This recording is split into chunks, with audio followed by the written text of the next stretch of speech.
Receive a free NDSU beanie hat. And Saturday, February 18th, they face off against the Oral Roberts Golden Eagles at noon. Be there to cheer on the Bison women in their final 2 home games of the regular season. Bison Athletics is the hottest ticket in town this winter. For tickets, visit GoBison.com, call 231-NDSU, or buy at the door, day of event.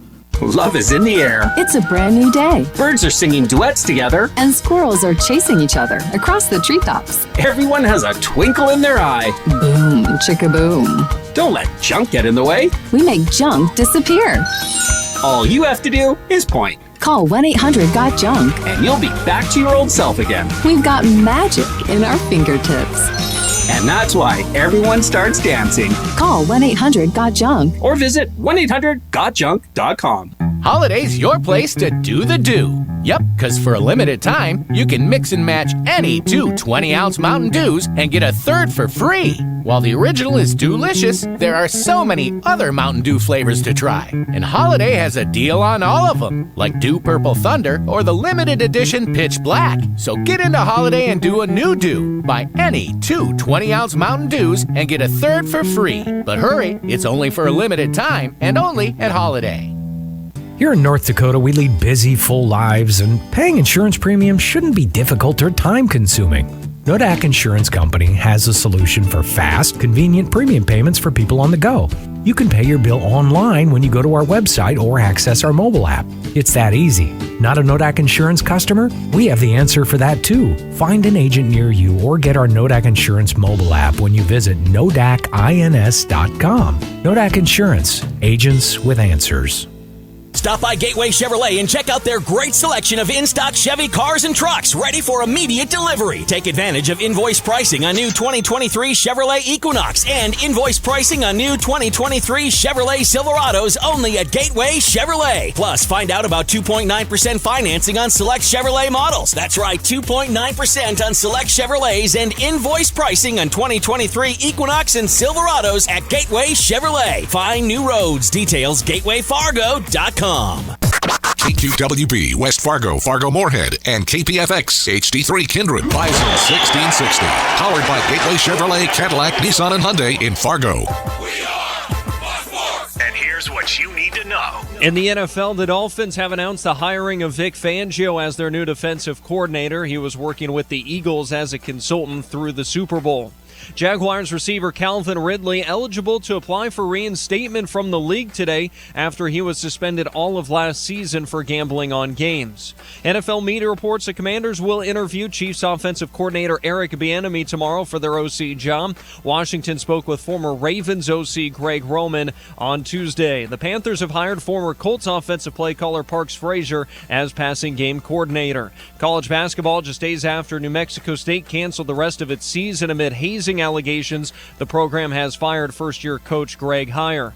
In the NBA, battle of the top 2 teams in the Eastern Conference went to the Bucks, 139-125, as Drew Holiday scored 40 points for Milwaukee, which has now won 11 in a row. I'm Nick Cope.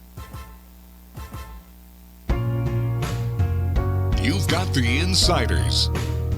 How you play today, from this moment on, is how you will be remembered.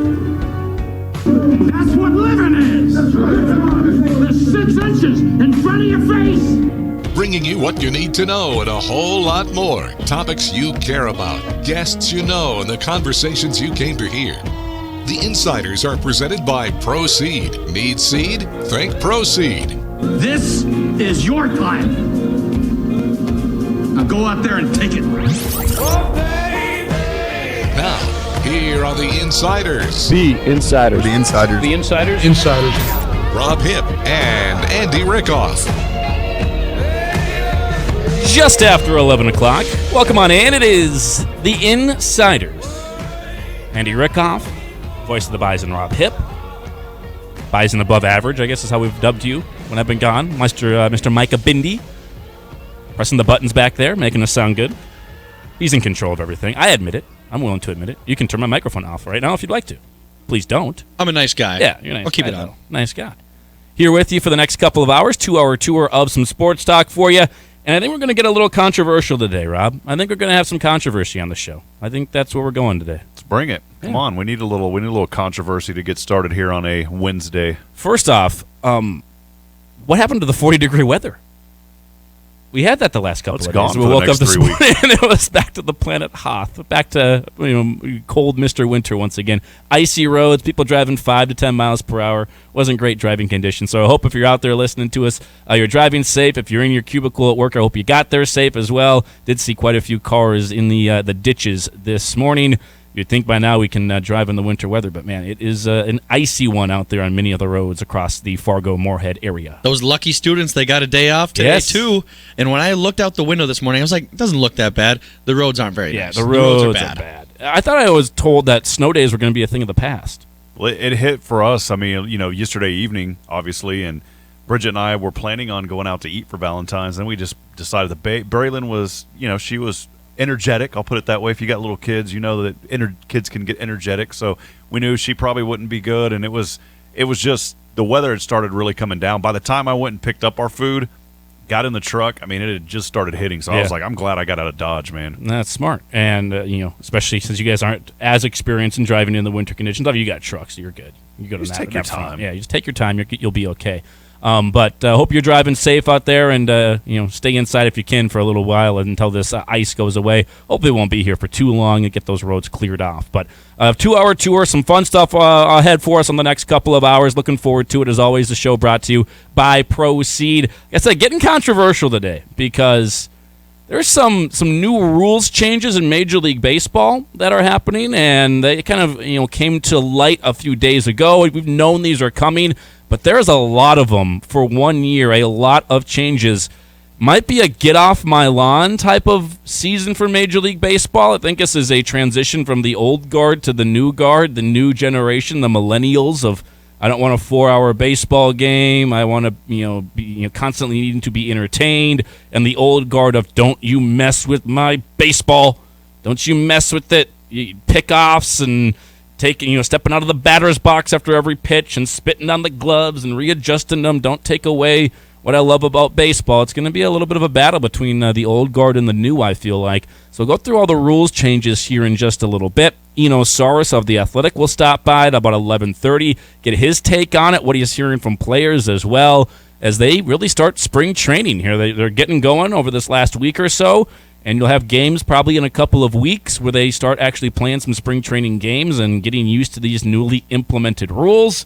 And so looking forward to having Eno Sarris on and talking some Major League Baseball, because believe it or not too far away from being right around the corner for us. Yeah, it's already making the news, and we'll go over all those rule changes and stuff. But I'll just put this out there to kind of tease it and get started. Baseball fans know what's coming, but it was one of those last sports that really didn't have any time to it, at least Major League Baseball. It was an untimed sport. Well, now parts of that are going to be changed, and that's one area that I'm not a big fan of. Yep. That's why I think it was America's pastime, because it hadn't really been changed a whole lot. Now, the game was starting to look a little bit different. We had people shifting around. We had the analytics being brought in more to the game. Some of that stuff's going to be going away now, especially the shift. But it really was the basics of the rules really hadn't been changed a whole lot, I feel like, since the game really first started. I think that's why it was kind of America's pastime. And now there's going to be some changes. There's going to be some differences when you watch a Major League Baseball game this upcoming season. So Eno Sarris at 11:30. Also at noon today, really controversial. It always is when we've got our good friend Greg Stemen on, because he's got some Stemen hot takes. We'll get those from him. Get controversial on the show. Ask him, who is your first team All-Summit League team right now on the men's side, women's side as well? Who's the heavier favorite, SDSU women, ORU men? There's some hot takes we'll get from Greg Stemen. Is ORU really a Sweet 16 team? Yeah. That'll be my hot take to him. Can you answer that? Are they really capable of getting to the Sweet 16? Joe Esposito said yes. He thought they were, and that's a coach that's been around some really, really good teams in his days coaching. So that's what he said yesterday. We'll get Greg Stemen's thoughts on that and what NDSU has to do here over the last 2 weeks to really be able to push ORU and have a chance to win a Summit League tournament title. Only a couple of games behind second place. If you can get that 2 seed, you got as good of a chance as anybody, I would say, in that tournament when it gets going in Sioux Falls. Down there at the Denny Sanford Premier Center. So all that coming up here in a little bit. We will go over the rules changes as well. But before we get to any of that, Rob, I don't think there's any way we can start this show other than getting an update on what happened last night with Micah Bindi. All right, I can give. Was there a rose? Like, we have to. Was there a rose? I can say I gave in to your guys' advice a little bit. I didn't go the flower route. Didn't go the flower route. I went the couple of scented candle route, and then some fuzzy warm winter socks, which are always nice around the house, especially if you have hardwood floor. You don't want that bare feet on the cold floor. Cold days. So you like to be nice socks that you can wear like when you're wrapped up in a blanket, got some hot chocolate, throw on whatever show or movie, and then it's for a good day in. So I went that route. Okay. What was the surprise gift? Did you get the surprise gift? Or Yeah, what was this gift that she got you that you had no idea what it was? So, yeah, she was saying that it was something that I talked about apparently multiple times throughout the past year or so. It was beard conditioner. So now, like, my beard isn't as prickly. It's a lot softer as I continue to keep using it. So really, she just doesn't like your beard, and she wants it to be soft. No, she likes it. Oh, okay. But, like, if I, like, shave, then it's, like, and then it grows out just a little bit, then it's, like, kind of like that. Pokey. The pokiness. Gotcha. No one likes a pokey beard. Yeah, so I think you're doing good. You got candles and socks, or candle and socks. She get you beard conditioner. I think you're good. There you go. Well done. See? Thank you. It worked out well. I think I played a part in this, Rob. Yeah, and what was so you went out to eat, you got you loaded up on sushi. What was the dinner like last night? I had 4 sushi rolls. I was fighting the good fight at the end. Like I had I 2 or 3 bites left of the last 2 rolls. I was fighting it. Like, because if I would have put it in a box and brought it home, I would have been like, that's not even a snack for me. So I might as well finish it all now, get super, super full. And I did. I finished all 4 rolls, and I was impressed with myself. Way to go. Sounds like a very good Valentine's Day. It was very nice. Good. Happy for you. Besides the weather when we exited the restaurant with the wind smacking us in the face in the snow, but a very fun Valentine's Day. That's just part of living in Fargo. Rob, you and Bridget, same good, happy Valentine's Day night? Yeah, great. Happy. Yeah, I ended up getting flowers. I do every year. And Bridget she's like, but not roses. Did not get roses. I found a really nice arrangement of flowers that did not have roses. Kind of a springtime assortment. She loves those. Got the chocolates. Always get the Ferrero Rocher. Yeah. Probably saying that wrong, but that's what I always say. I always get those little chocolate balls. I'm a Ghirardelli fan myself. So got her that, and then we were going to go to where you guys were eating sushi, but we decided to stay in, like I said earlier, because of Braylon and just the weather. And I will admit this: we put on a little love movie last night. How about what was it? You've Got Mail. It was nice, like a rom-com. It was a good movie. You've never seen You've Got Mail? No idea what it is. Tom Hanks. Oh, I love Tom Hanks. Yeah, it's a good movie. I like the movie. It's in the days of the dial-up internet of AOL, and they're communicating, not knowing who each other is. He's this guy that comes in with this huge book superstore. She's a small shop owner, and it's like the big evil corporation's putting her out of business, but they don't know each other. Sounds like you could do the voiceover for the trailer. Yeah. He's a big corporation. She's a small town stay-at-home mom. He's the big They corporation. connected on email. So it's great, and it was and that's why the movie's called You've Got Mail. So Meg Ryan's in it, Tom Hanks. I enjoyed it. I haven't seen it in a while. So every once in a while, there's this little soft spot in my heart for those movies. So we cuddled up and watched You've Got Mail. Mel or mail? Mail. Like okay, I email. thought like that would have been cool if it was You've Got Mel and the gal's name was Mel. Like, oh, you're trying to play a little play on words. You've got mail. Gotcha. Well, there you go. That's the update. I know people were wondering, so we talked about that a good amount yesterday. It was a good, fun banter back and forth, and people were probably wondering. So there's the update. It was beard conditioner was the gift. You had no idea what you were getting. I'm gonna have the softest beard in town. Yeah, just so you know, you have to use that now. Oh, whether you liked it or not doesn't matter. You have to use it. It's perfect. So what I usually do with my beard, I just use my normal hair shampoo. But now I have beard conditioner, so now not only will it be clean, but it's also going to be very soft. Okay. Do you have beard conditioner? Good for you. I do not have beard conditioner. I haven't really had it. Now it's kind of grown out a little bit here. Usually it's pretty trimmed down, where that doesn't really need conditioner or anything like that. But I don't think people want to hear about beard conditioner on the show. I just wanted the update on what happened with Valentine's Day for Micah Bindi. So that's the update, everybody. He didn't get the roses. Still a little skeptical. You should have got a rose. I would have put it over the top. You would have put home run. You got a nice double to right center field on that one. But you get the rose next time. I think it's probably a home run. Me and Steve definitely agree. Steve, who called in yesterday, definitely agrees on the roses and stuff. But I think overall he still did a good job. So well done. Way to go. Thank you. Happy for you. let's switch topics. Completely switch topics. Off of Valentine's Day. I hope everyone had a great Valentine's Day. It's over. It's over now. Today, you don't have to tell anybody you love them. It's just one day a year, right? That's all we really care about. One day a year. Other than that, you can just completely shove each other to the side and wait till the next Valentine's Day. But I love baseball, and baseball is America's pastime. I think a lot of people love baseball, but it is kind of dwindling in, I'd say, fandom or people that really, really care about the great game of Major League Baseball. So some rules changes coming to MLB this season to try and get younger, try and get quicker, and have more action and more things happening at a Major League Baseball game. Can we get some sports-themed music from Micah Bindi in the back? I'm going to say the rule. Let's go around round table on this. Yay or nay on the rule change that's coming to Major League Baseball this season. First one for you, the shift. The shift is going to be outlawed.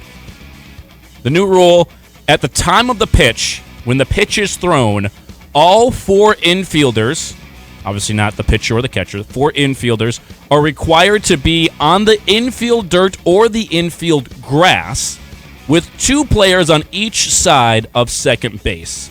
So the days of the shift with 4 players on the right side or 4 players on the left side or 3 players on the left side or whatever it was, with your second baseman standing in shallow right field, those days are done. The reasoning why, batting average was down to the lowest in history last year in the 2022 season. The league-wide batting average was .243, the lowest since 1968. A lack of singles is particular in the heart of the decline in batting average, with 2022's rate of 5.3 singles per team, the 3rd lowest in MLB history. 2021 and 2020 were the next 2 lowest in terms of single percentage for a team, singles per game per team in Major League Baseball. So I know we all love the long ball. Chicks dig the long ball, but it looks like Major League Baseball digs the single and just wanting to get more hits, less ground outs, and they have outlawed the shift. Micah, we'll start with you. Yay or nay?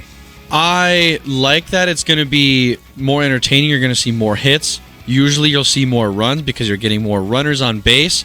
I dislike it for the fact that it's taking away how hard baseball is, and you're not training your players to get better or adjust what their skill set is. Because if you have just a power lefty hitter, like take Chris Davis, who had the issue with the shift, for example, he could only pull. He was a strict pull hitter, but he could have just slapped a single to the left side and learned that skill to get better. There's players that could bunt for a hit every time they come up because there's literally nobody at third. They don't even play it that way, but it's like, oh, well, we'll let you have the single, but we're not going to give you the home run, basically. And then they choose to not take that single, and it's just, I think baseball has to get away from, swinging for the fences, swinging for that long ball a little bit, because it's getting a little tiring of just seeing strikeout, fly out, home run, possibly.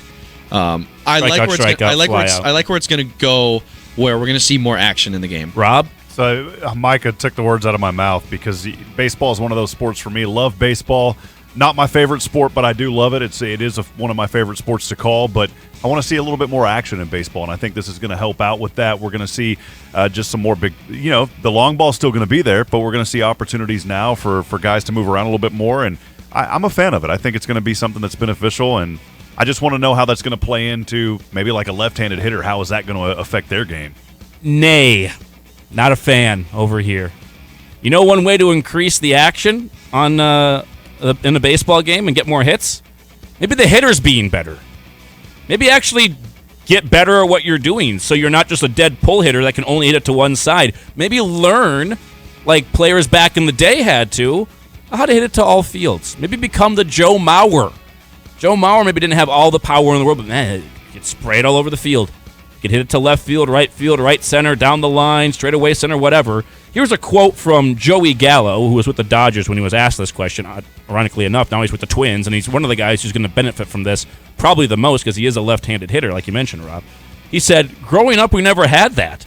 It's tough to adjust to it because it wasn't a thing in the minors. Over time, it's gotten more extreme and more effective. From a hitter standpoint, it's something that could be changed. Or you could just get better. Or you could just learn, I'll hit the ball to that side. I know it's a lot easier said than done to hit a baseball. It's the hardest thing in all sports, in my opinion. Hit a 95, 80, something 100-mile-per-hour fastball with a small wooden twig, basically. That's what you're trying to do. So it's easier said than done because pitchers are also probably pitching you inside, but learn how to get your hands around quicker. Hit it the other way. Take that. If you were to bunt it 3 straight times and get a single every single time, eventually they're going to adjust.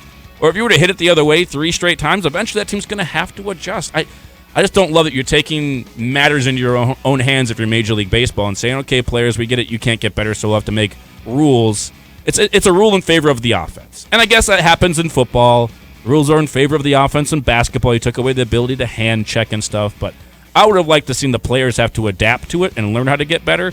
But I do think it's going to get more hits. It's going to get more runners on base, which is, in the end, probably a good thing. But I myself not a huge fan of having to ban the shift to get things better. The next one, and probably the most controversial one, is the pitch clock. It's been a thing in the minors for a couple of years, but this year, it is coming to Major League Baseball. Pitchers will have 15 seconds to throw a pitch with the bases empty. They'll have 20 seconds to throw a pitch with runners on base. Hitters will need to be in the batter's box with 8 seconds left on the pitch clock. So that would basically be you'd have 7 seconds to step out and then get back into the batter's box if you are a batter. If a pitcher has not started the motion to deliver a pitch before the expiration of the clock, he'll be charged with a ball. If a batter delays entering the box, he'll be charged with a strike. Even if it's a 3-ball count or it's a 2-strike count, you will strike out or you will get a walk without a ball being thrown. It's going to be strictly enforced. There's no warnings to a pitcher. It's just you come out there, you know the rules, you better get the pitch off. There will be a clock behind home plate and one in the outfield as well, straightaway center, that the batter can see a little easier. So it will be a couple of very recognizable clocks for everybody there, all parties involved. But the pitch clock coming to Major League Baseball. Why are they doing it? Well, the average time of a 9-inning Major League Baseball game in 2022 was 3 hours and 4 minutes, which is actually down 6 minutes from 2021. But the games have been rising consistently over the last decade above the 3-hour mark. While it's not directly correlated, StatCast Pitch Tempo Tracker shows 110 pitches are average at least 20 seconds per pitch with the bases empty in 2022. So they're trying to speed up the game. They believe in the minors it's given you an average of about 2 hours and 40 to 2 hours and 45 minutes. You're shaving 20 to 25 minutes off the game, basically. I think this is only good for a TV audience, and I think that's where MLB is trying to shoot for. They're trying to get more people to watch the game on TV. If you cannot make the game, like those midweek games that are in the afternoon, you can watch it on TV and make it go faster. But I think this is bad for in-person because then you're having to, at a baseball game, you like to relax a little bit. You like the slow pace of a baseball game because you can eat a little bit. You can take a sip of your drink and have some conversation and then not miss an important part of the game also. That's where I'm at. I think it's good for TV audience, not for the beauty of baseball that is in person. So I'm against that. I'm not a huge fan of the pitch clock. Yeah, not a fan. A good point, by the way, Micah, too, when you think about the TV side of things. But, yeah, baseball is one of those sports when you go and you watch it, it's an opportunity to kind of relax, obviously, unless you're sitting on first or third and there's not a net in front of you. But I'm not a big fan of it. I think the younger players that are coming into the league, they've already played in the minors. They're used to this. It's really going to have more of an impact on the veterans. I don't think it's going to have much of an impact for younger pitchers because those guys are already used to it.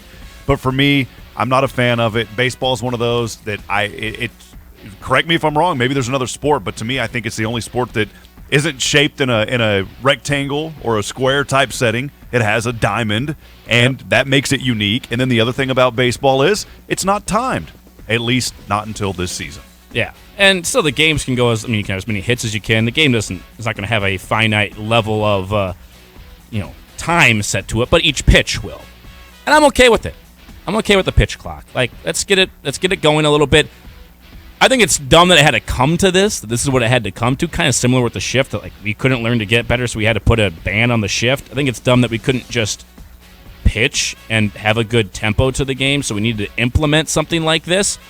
But it is dumb, and everyone's got their routines. But it's dumb when pitcher throws pitch, batter steps out. I gotta take my glove off.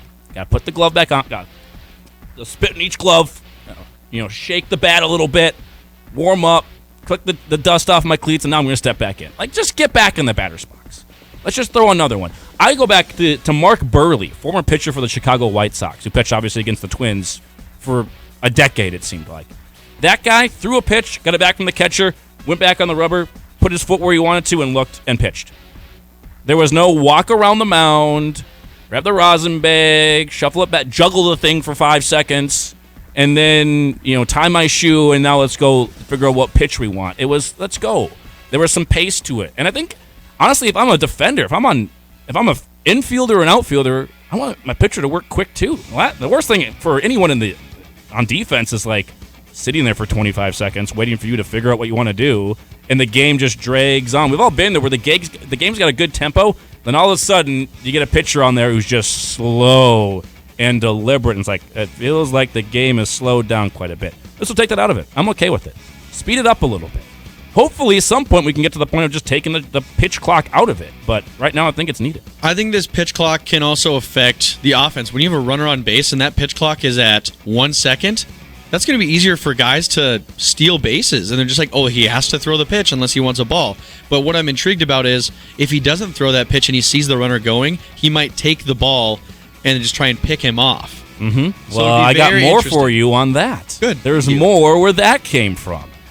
There's a new rule for pickoffs. You bring that up exactly. The new rule for pickoffs, MLB is deeming pickoffs as a version of, quote-unquote, disengagement, which consists of any time the pitcher makes a pickoff attempt, fakes a pickoff, or simply steps off the rubber for any reason, as well as when the defenders request time. So your shortstop requests time, your first base or the catcher. Every once in a while, the catcher will say, hey, time, maybe we're crossed up, not on the same page, so you need to call for time. Pitchers are allowed 2 disengagements per plate appearance, 2 of them. The disengagement rule resets if a runner or runners advance a base within the same plate appearance. So there's a runner on first steals second, it resets, you get another 2. Passed ball, wild pitch, runners advance, whatever, it resets, you get another 2. But basically, let's say runners on first or second, I have 2 pickoffs. That's all you get. If you throw over to first once, then you throw over to first again. Well, now if I'm a runner on first, I know you can't throw here.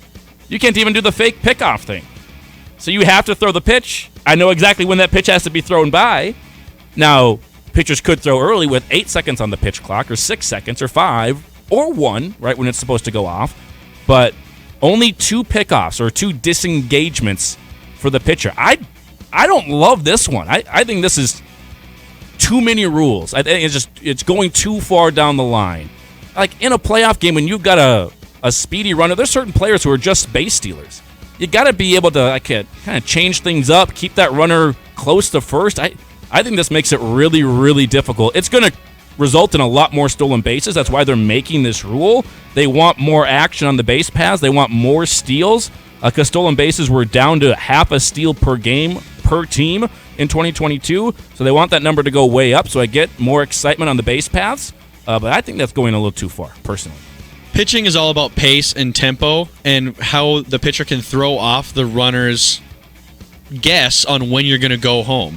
And if you're taking that away from the pitcher with the pitch clock and the amount of times that you can only go to a certain bag per plate appearance, it's sacrificing the beauty of baseball, in my opinion, to speeding it up. Not a fan of that one as well. That's what it is. I mean, again, it's just trying to speed up, and as you said, it's all about stolen bases, and the minors' stolen bases skyrocketed because of this.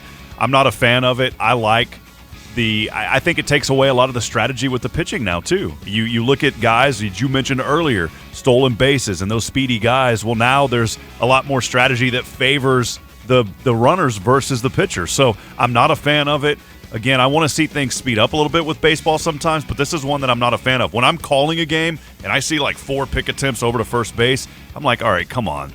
Yeah. But at the same token, hey, that's part of the strategy of the game. Yeah, you got to keep runners close. I just think this is a huge advantage for the base runners now, like a really, really big advantage. Now, the plate appearance still has to go long enough for them to have to use those 2 pickoffs.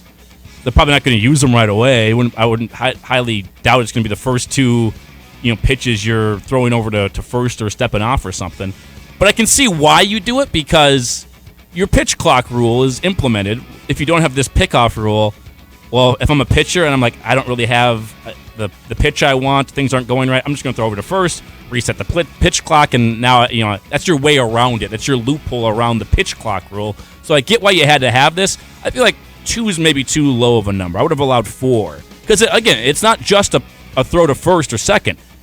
If the catcher calls time, if you had to step off the rubber because for any number of reasons, maybe you and the catcher are crossed up or something, you only get 2 of them. I would put it at like 4. I don't feel like 4 is an outrageous number. It wouldn't get used every time, but you're still giving the team on defense, the pitcher basically, enough tools, enough weapons in his arsenal to be able to affect the base runner. I just think of like the weird times that pitchers might step off, whether they're uncomfortable. Maybe the wind picks up and it's an important pitch and they step off, but they've already used their 2 pickoffs or step-offs. I think of weird stuff like that. They get sand in their eyes, some weird incident like that, and then they get penalized for it. I get it. You know what's going to happen, by the way, with the pitch clock? There's going to be a game where bases are loaded and a guy either strikes out or gets walked because he's not in the batter's box or the pitch isn't thrown early enough.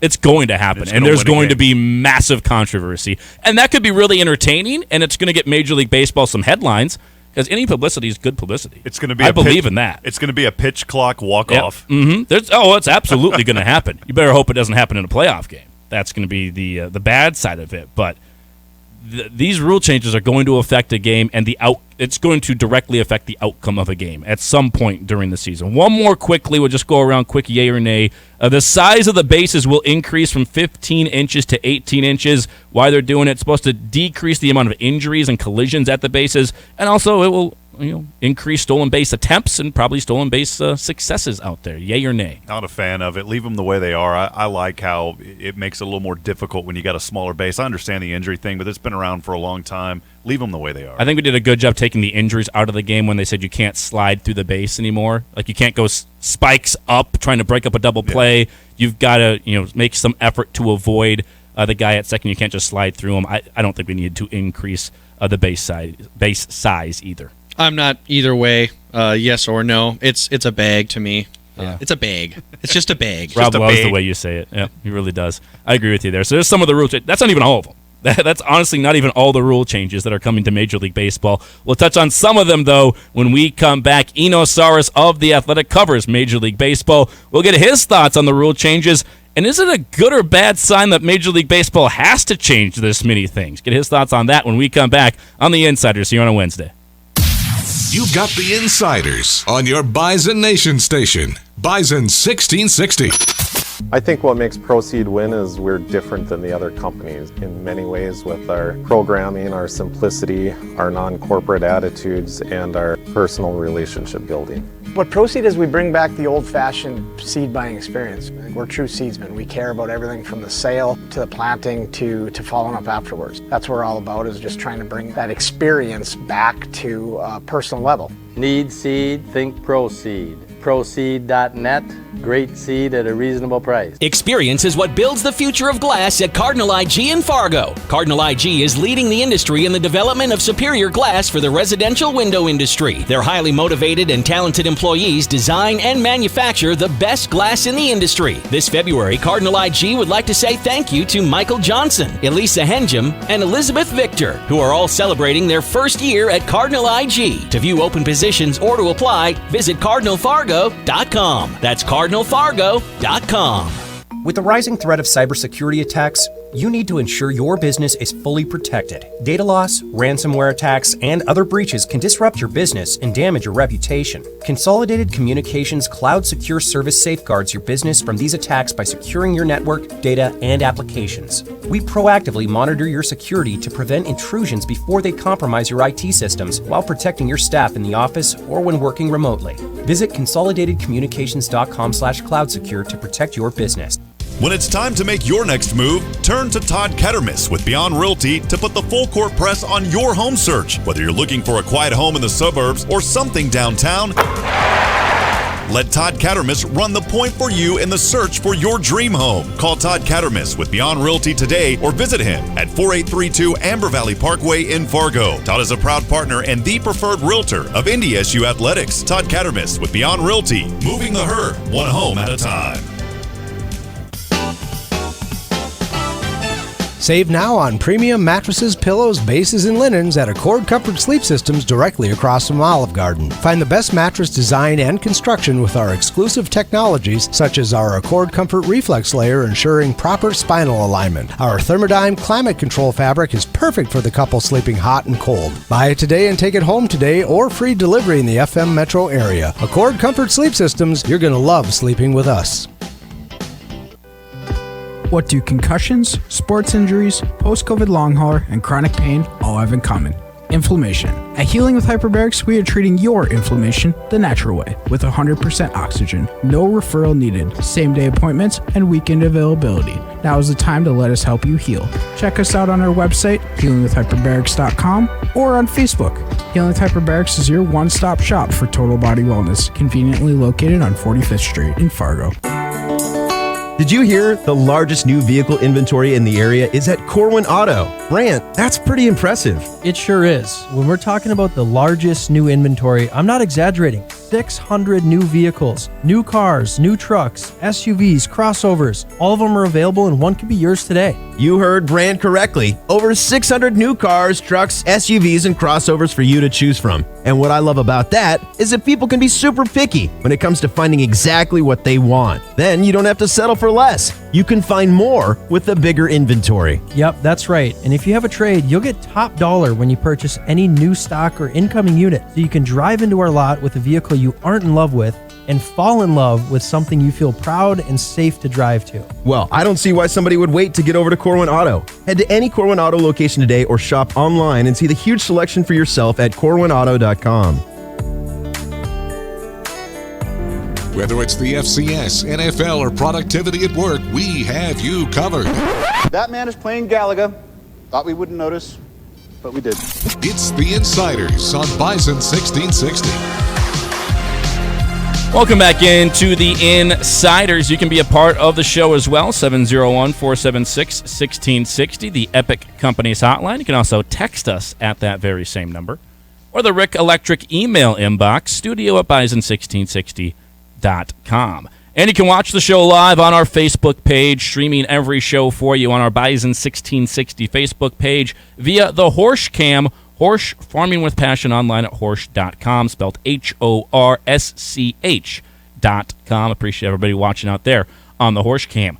Let's jump over to the Epic Companies hotline, though. Our first guest of the day, just talking Major League Baseball rule changes in the last segment. Maybe we don't know about them, but Eno knows about them. Eno Sarris of The Athletic, nice enough to give us some time on the Epic Companies hotline. Eno, great to have you back on, sir. First off, Major League Baseball spring training getting going. Got to be your favorite time of the year.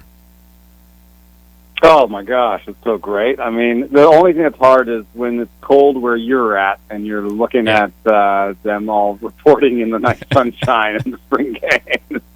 Yeah, we got NDSU baseball up here as well. The college team in town also has a baseball program, and home games aren't for a couple more months. They're have to be on the road for a few months, and then even when we have home games, it's like we don't really know if we're going to have them. They're going to get moved around because snow happens here in like April all the time, so it's crazy. Yeah, but it is nice to think of the future. You know, one of the things I love about it is that, you know, we're all optimistic right now.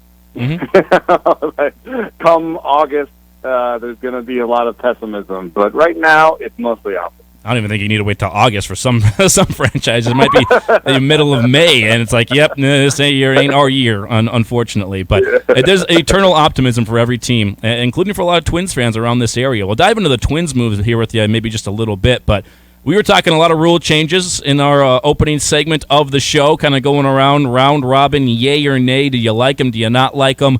Overall, just the number of rule changes, and I think fans knew these were coming down the pike the last couple of years in the minor leagues and going to get implemented in the major leagues, and this year is kind of the year for it. The fact that there's so many, though, is that a good or a bad sign for Major League Baseball and their product that they felt they had to change like everything this year?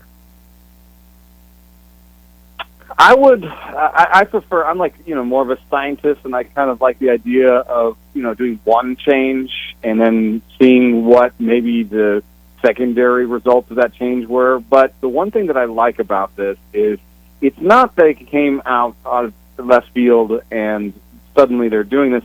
They've been testing all of this in the minor leagues for 3-4 years now. The next big one might be automated balls and strikes, and they've had that, I think, in the minor leagues for 4 years. So they've been doing different testing on these shift rules.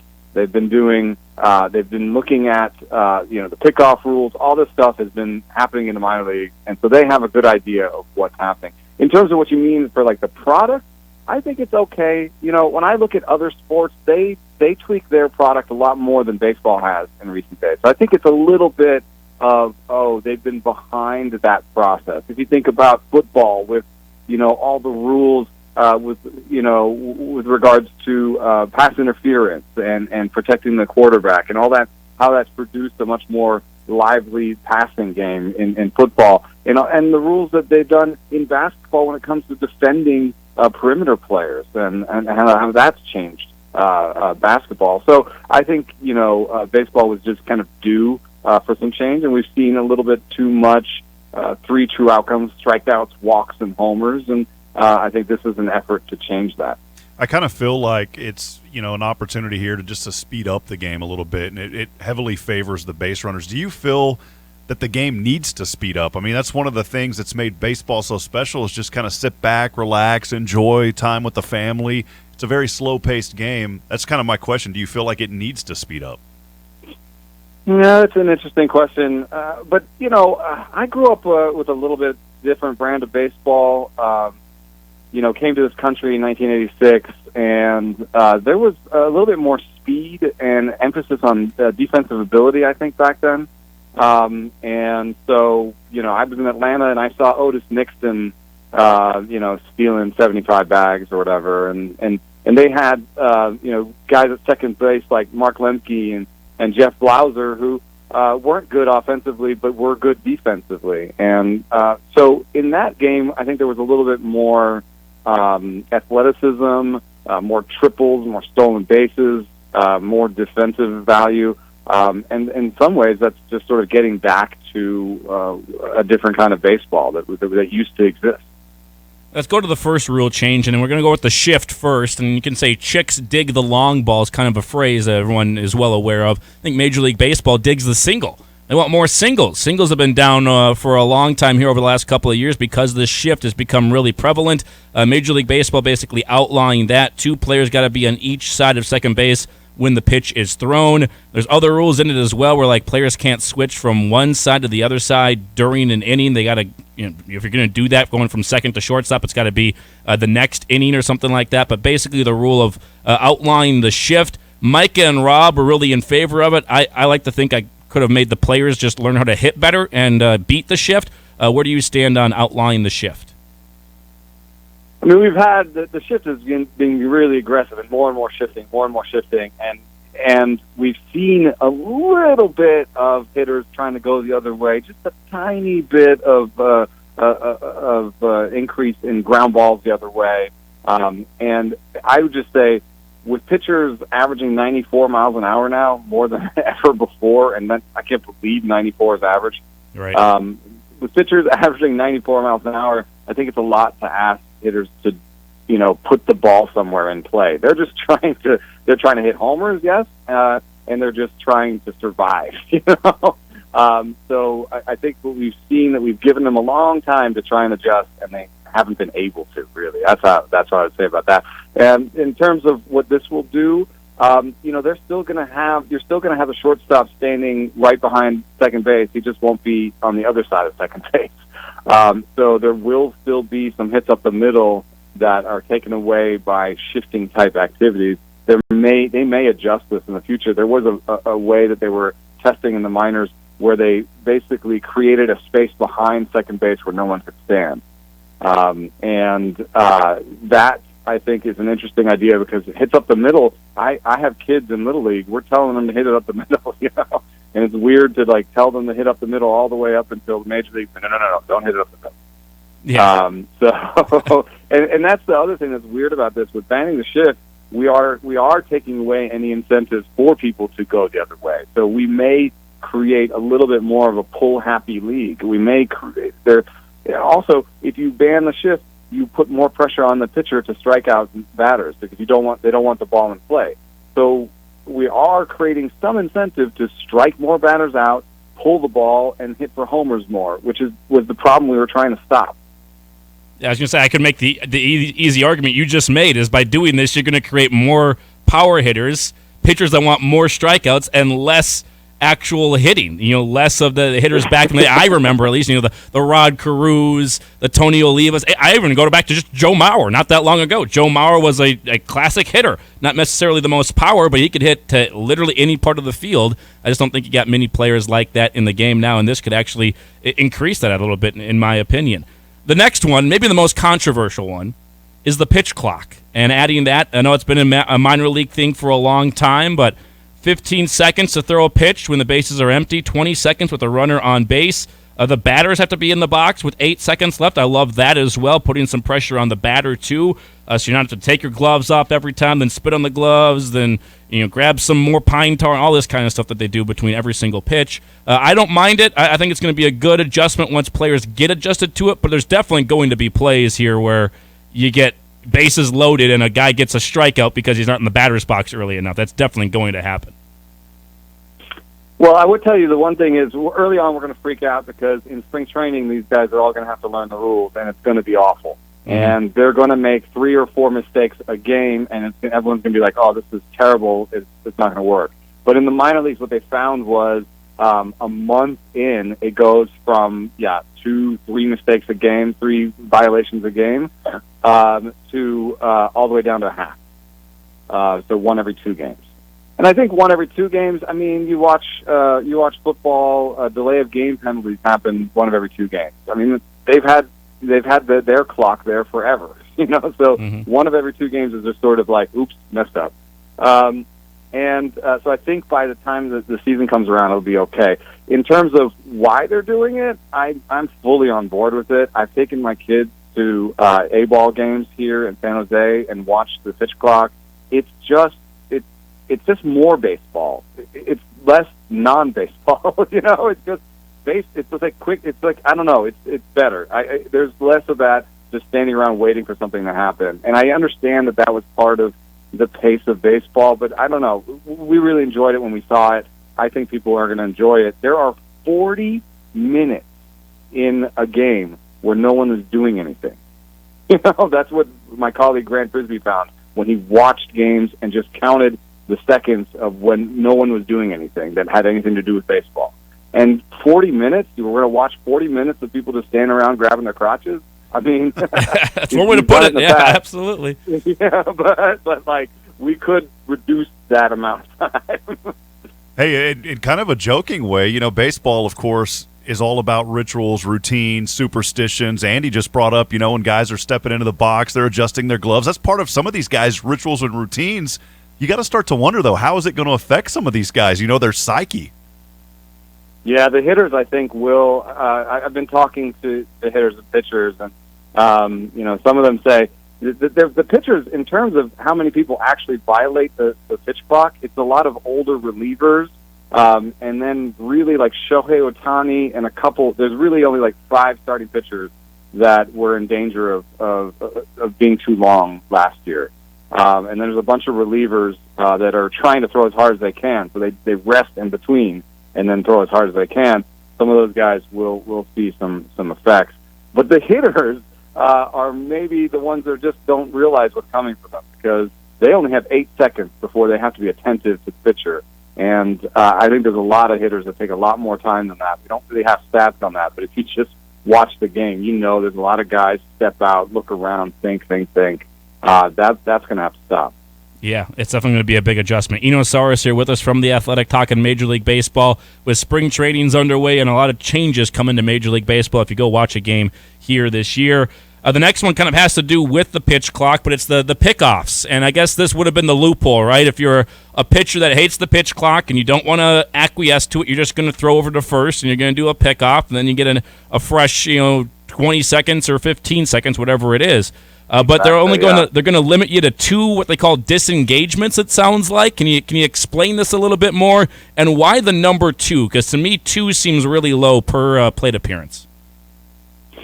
I think it may have to do with how often people actually throw over, I looked at it, and there are about 10 players when they're standing on first base, get more than one throw over to first base on average. We're talking about like Trey Turner, right? Mm-hmm. He got like 1.2 throws over on average. So I think what they're saying is, hey, this won't affect most players in baseball. They don't even get one throw over. But for the guys that are pushing it, once they get one throw over, second throw over, now you're in trouble. And what they're also thinking is there is a possibility for a third throw over. So the guy, once you throw twice, can't just walk to second. You can throw over a third time, but you either have to get him or he just gets second. So there is a little bit, they think, that baseball thinks there is still going to be cat and mouse that's going to keep them from ridiculous leads. But I think the throw over thing will be really important. Now, the bases are bigger, and that reduces the distance between first base and second base by, like 4 inches. That's going to increase stolen bases by about 2-3%, just on average. The throw over thing, though, has a poker component to it, where, you're going to really have to think about even the first throw over. Because once you do the first throw over, the second throw over, now you're in trouble. So, throws over, they were saying on MLB Network, might be all commanded by the dugout. They might be calling every throw over. So now there's going to be this whole cat and mouse game. And I think that's cool. Back when there were people stealing a lot of bases, there was a lot more cat and mouse at first base. And I think that's going to come back. Do you think you'll get a lot of players that do throw over a couple of times, or do you think it's going to be mostly I throw over once and then you just don't know when I'm going to use my second one? Yeah, but if you got Turner over there, with he's like the third fastest player in baseball still. Yeah. You're going to use that second one, and then you're in trouble. But you're right. I think it'll just reduce throws over to everybody, and Turner will be, he'll average 3/4 of a throw over next year because nobody will want to throw over at all.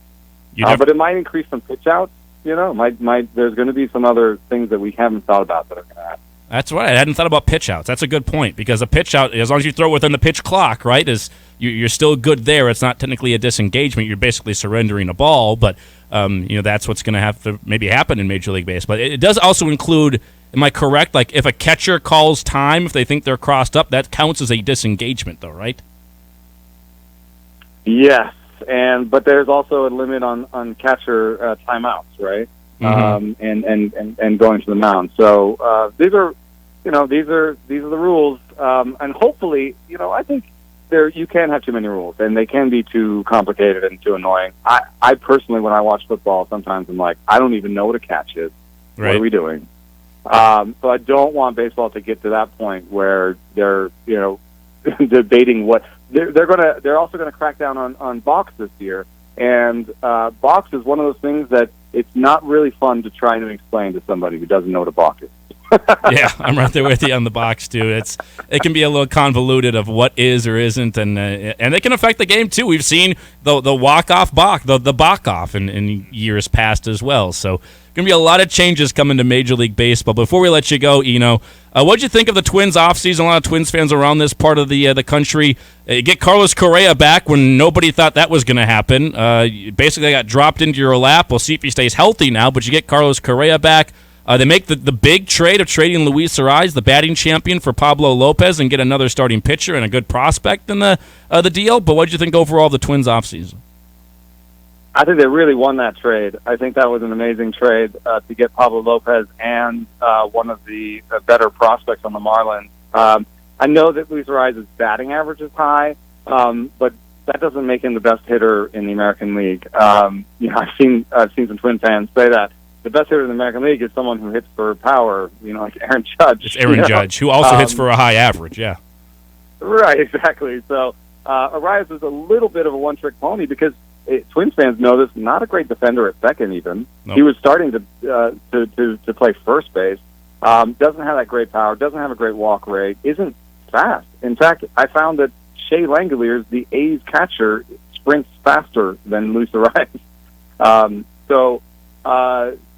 He was a bit of a one-dimensional player that didn't fit on this depth chart that well. He's not a guy who can play backup shortstop or even you want to play at second.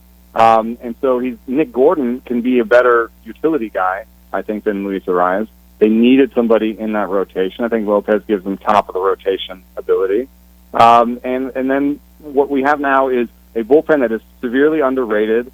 People wanted them to add to the bullpen. They have more pitchers projected for a better than 25% strikeout rate than any other team in baseball. There are a couple that have about the same, but they have one of the better bullpens in baseball. Just don't worry about the names on the back of the jerseys. These guys are good. And the rotation, they've spent a lot of time on it, and they've got some guys coming back. They've got depth there. The real question is just going to be how many games do they get from Correa and Buxton?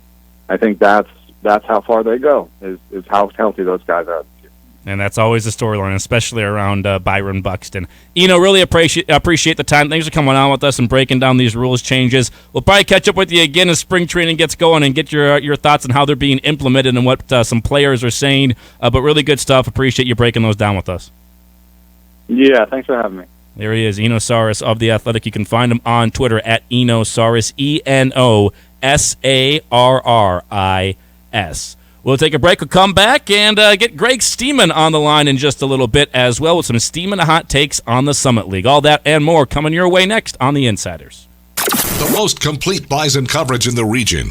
Your Bison Nation station, Bison 1660. Snow, ice, and below zero temps. Typical Midwest weather, but not so kind to your vehicle. That's why Jiffy Lube of Fargo is here to make sure you have your vehicle in top working condition and ready for these winter roads and temps. Oil changes are the #1 maintenance item that's neglected. At Jiffy Lube of Fargo, no appointment needed at any of the 3 locally owned locations. Jiffy Lube of Fargo, where you can do more in a jiffy. Jiffy Lube of Fargo, proudly serving the metro area for 5 decades. No matter where you work, whether it's at your kitchen table or in the office, you need to collaborate with your team. ProConnect from Consolidated Communications makes it happen. You'll never miss a call when you can answer from your desk phone, laptop, or cell phone. And you can communicate instantly using real-time messaging. Confidently connect with customers over secure video conferencing and work together to create and share documents. Get ready to connect, collaborate, and communicate brilliantly. Choose ProConnect, your team collaboration tool from Consolidated Communications. Here's your Red River Valley weather update on Bison 1660. Partly cloudy early in the day with widespread blowing snow, then gradually becoming sunny. Highs near 10 degrees with wind chills 20 below. Overnight, increasing clouds with a low around 7 below. Northwest wind 5 to 10 miles per hour, becoming light and variable. This weather update brought to you by Heartland Trust Company, helping guide families and businesses to make the most of their financial future and always putting their clients' needs first. Visit them online at heartlandtrust.com. Hey, business owners, you have your banker, you have your insurance guy, but do you have your door guy? Now you do. DavTech Window Services also specializes in commercial door and window repair and replacement. DavTech is proud to be known for their excellent commercial services as on the NDSU campus. Choose the door and window experts that will deliver top-rated products as well as the experienced technicians that do it right the first time. A decade of service with a century of experience. Online at DavTechWindowServices.com. That's DavTechWindowServices.com. Hi, it's Sandy from Raybon Sew and Quilt Shop. You know, Jennifer and I love stitching all kinds of bags. Handbags, tote bags, organizers. If it's a bag, we like to make it. Join us for a weekend of working on bags at your own pace. For $159, you can join us and make your own bag. Registration includes a 6-foot table, lunch, trunk show, instructor assistance, games, and prizes, all at the Country Inn and Suites. For more information or to register, stop into the shop or visit us at ray-bond.com. Hey, hon, gotta go. I got pizza. The pizza's calling me. Honey, are you going out in the cold with the guys again? Well, yeah, there's gonna be Pizza Patrol. Is that why you go ice fishing? Hello, there's gonna be Pizza Patrol. Can we watch a movie tonight once you get back? If you order Pizza Patrol, I'm there. Call 241-9000 or order online at 241-9000.com. And I just want to put, was that a yes? Like, there will be Pizza Patrol. You are on the service, I keep them on the road. You know you really are for the Pizza Patrol.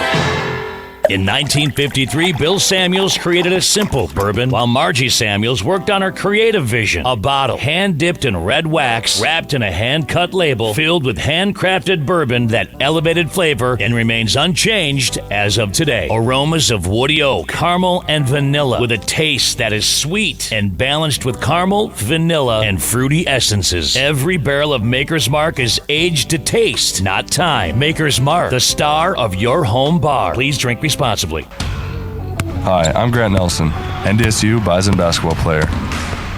Whether it's playing basketball or driving in my car, I want to do everything to the best of my ability, on the court and off the court.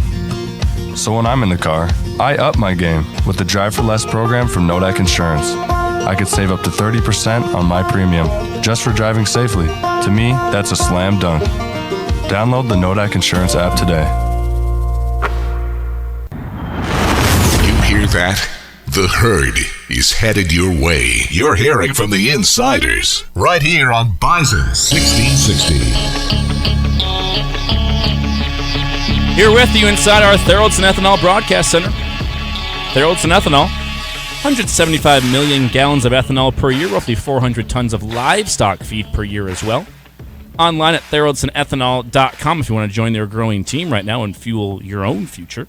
But happy to be back inside the Theraldson Ethanol Broadcast Center. Andy Rickoff, Micah Bindi, Rob Hipp with you. Found out Micah got a candle and socks for his lovely lady. Candles. It was multiple. Candles. Oh, okay. I thought this was a candle. Okay, candles. Apple, cinnamon, and then coffee and cocoa. Those like her favorite flavors or scents? They were just the scents that I thought smelled the best. There you go. Fair enough. But no roses. No, I think flowers. See, the candle will last longer. That is but then true. Socks will last even longer. No, there's nothing romantic about socks. I don't know. But I mean, They had you're hearts right. on They them. will last. Okay, well, the design was romantic, fine, but it's not a a red rose or anything. And Rob had a great Valentine's Day. Had a great Valentine's Day. Hey, I'm going to backtrack. This is way off topic of what Perfect. you guys are talking about because you know how I like to do this. That Theraldson ethanol read, you said 400 tons, right? Roughly 400. Roughly 400 tons. So I was thinking about this yesterday. Didn't have an opportunity to throw it in there. 400 tons. I was trying to put that in perspective, okay? Okay. That is 1,500 pigs. That's a lot of pork. Well, it's a lot of animal feed is really what it is. That's a lot of pigs. Livestock feed. That's how many 1,500 pigs would weigh 400 tons. There you go. Just wanted to throw that in there. Well, you should measure it in another way. How many elephants would it be? I don't know, but I know it's 4,500 kangaroos. Oh, okay. 9,000 toilets. You really did go down the rabbit hole. 2,500 reindeers. How about this, too? 8 crane barges, 16 county line log splitters. That doesn't sound impressive. Or how about this? 16 Stonehenge stones. There you go. Okay. Okay. That's a lot. 16. That's quite a few. 16's a good double digits. And it's well into double digits, too. I mean, you got 6 of them there into double digits, so it's pretty good. That's just news that nobody cares about today. It was research that, Rob, you went down the rabbit hole. You found out. Nobody needed to know, but you found out. And the folks at Theraldson Ethanol are probably very happy you were able to do that. Pitch clock being implemented in Major League Baseball, banning the shift. There's one other one that we didn't get to at Sarris, we didn't mention here either. One other one that's being brought to the table this year for Major League Baseball is position players pitching. Major League Baseball is not too happy with it. So the new rule is teams will be limited when they can pitch position players. The previous rule allowed them to use a one when up or down by 6 or more runs. But the sides are discussing a tweak in which the leading team will have to be up by as many as 10 runs or more, while the trailing team would have to be down by 8 runs or more in order to pitch a position player. So gone could be the days of Mr. Backup center fielder coming out to throw the 40-mile-per-hour eephus pitch that gets cranked for a 3-run homer in Major League Baseball. It's actually fun to watch that, I think. And some hitters actually do struggle with hitting a ball that slow. And I remember the Turtle for the Minnesota Twins, when he would throw like a 40-something or 50-something mile an hour, not fastball, but that's what it would be. But then he would crank it up, and then it'd go all the way up to like mid to high 80s and throw the batter off a little bit. It doesn't mention the unwritten rule of, okay, if it's a 3-0 count, you're not supposed to swing, so I can throw it right down the middle. And if you swing and you're up by 10, it's a 3-0 count, I'm going to be mad at you. I'm going to throw a ball at the next batter's head. He doesn't get rid of the unwritten rules of baseball, which are dumb. But if you bring a position player in to pitch, all rules go out the window. You have given up. That's literally what you have done. So I like that they're putting some stipulations of you can only do it if you're like down by 10 runs. That's, the Rays were throwing guys out when they were down by like 4 runs in like the 7th or 8th inning because they wanted to save their pitchers. I'm like, the game's not done. You're basically conceding it. What are you doing? So I'm fine with that one. And especially with like the other rules and like how the MLB is implementing these new ones for this year, there should be more offense. So you should be able to come back from 6 runs down in the last 3 or 4 innings. I like that stolen bases are going to be up. I think stolen bases have gone away. There's an art to that. Being able to steal 30 bases in a year used to be something that you see a couple guys do. You hardly ever see it now. I think stolen bases will be up. There'll be more action on the base paths, so I'm all for most of these rule changes, but a couple of them, like banning the shift, I just feel like we shouldn't have had to get to this point, but it is what it is, and that's the changes that will be coming to Major League Baseball. Hour number 2, we'll kick things off, get even more controversial. Already talked about rule changes. Get off my lawn, guy isn't happy with these, probably, for Major League Baseball. Get more controversial, though, in hour number 2. Greg Stemen, some Stemen hot takes on the Summit League. Who's he got as his favorite? Who's got the upset label from Greg Stemen? Who are his first-team All-Summit League performers so far this year? All that and more when we come back with Greg Stemen, Midco, and obviously doing some great work there with WDAY as well. Get his thoughts on the other side when hour number 2 begins next.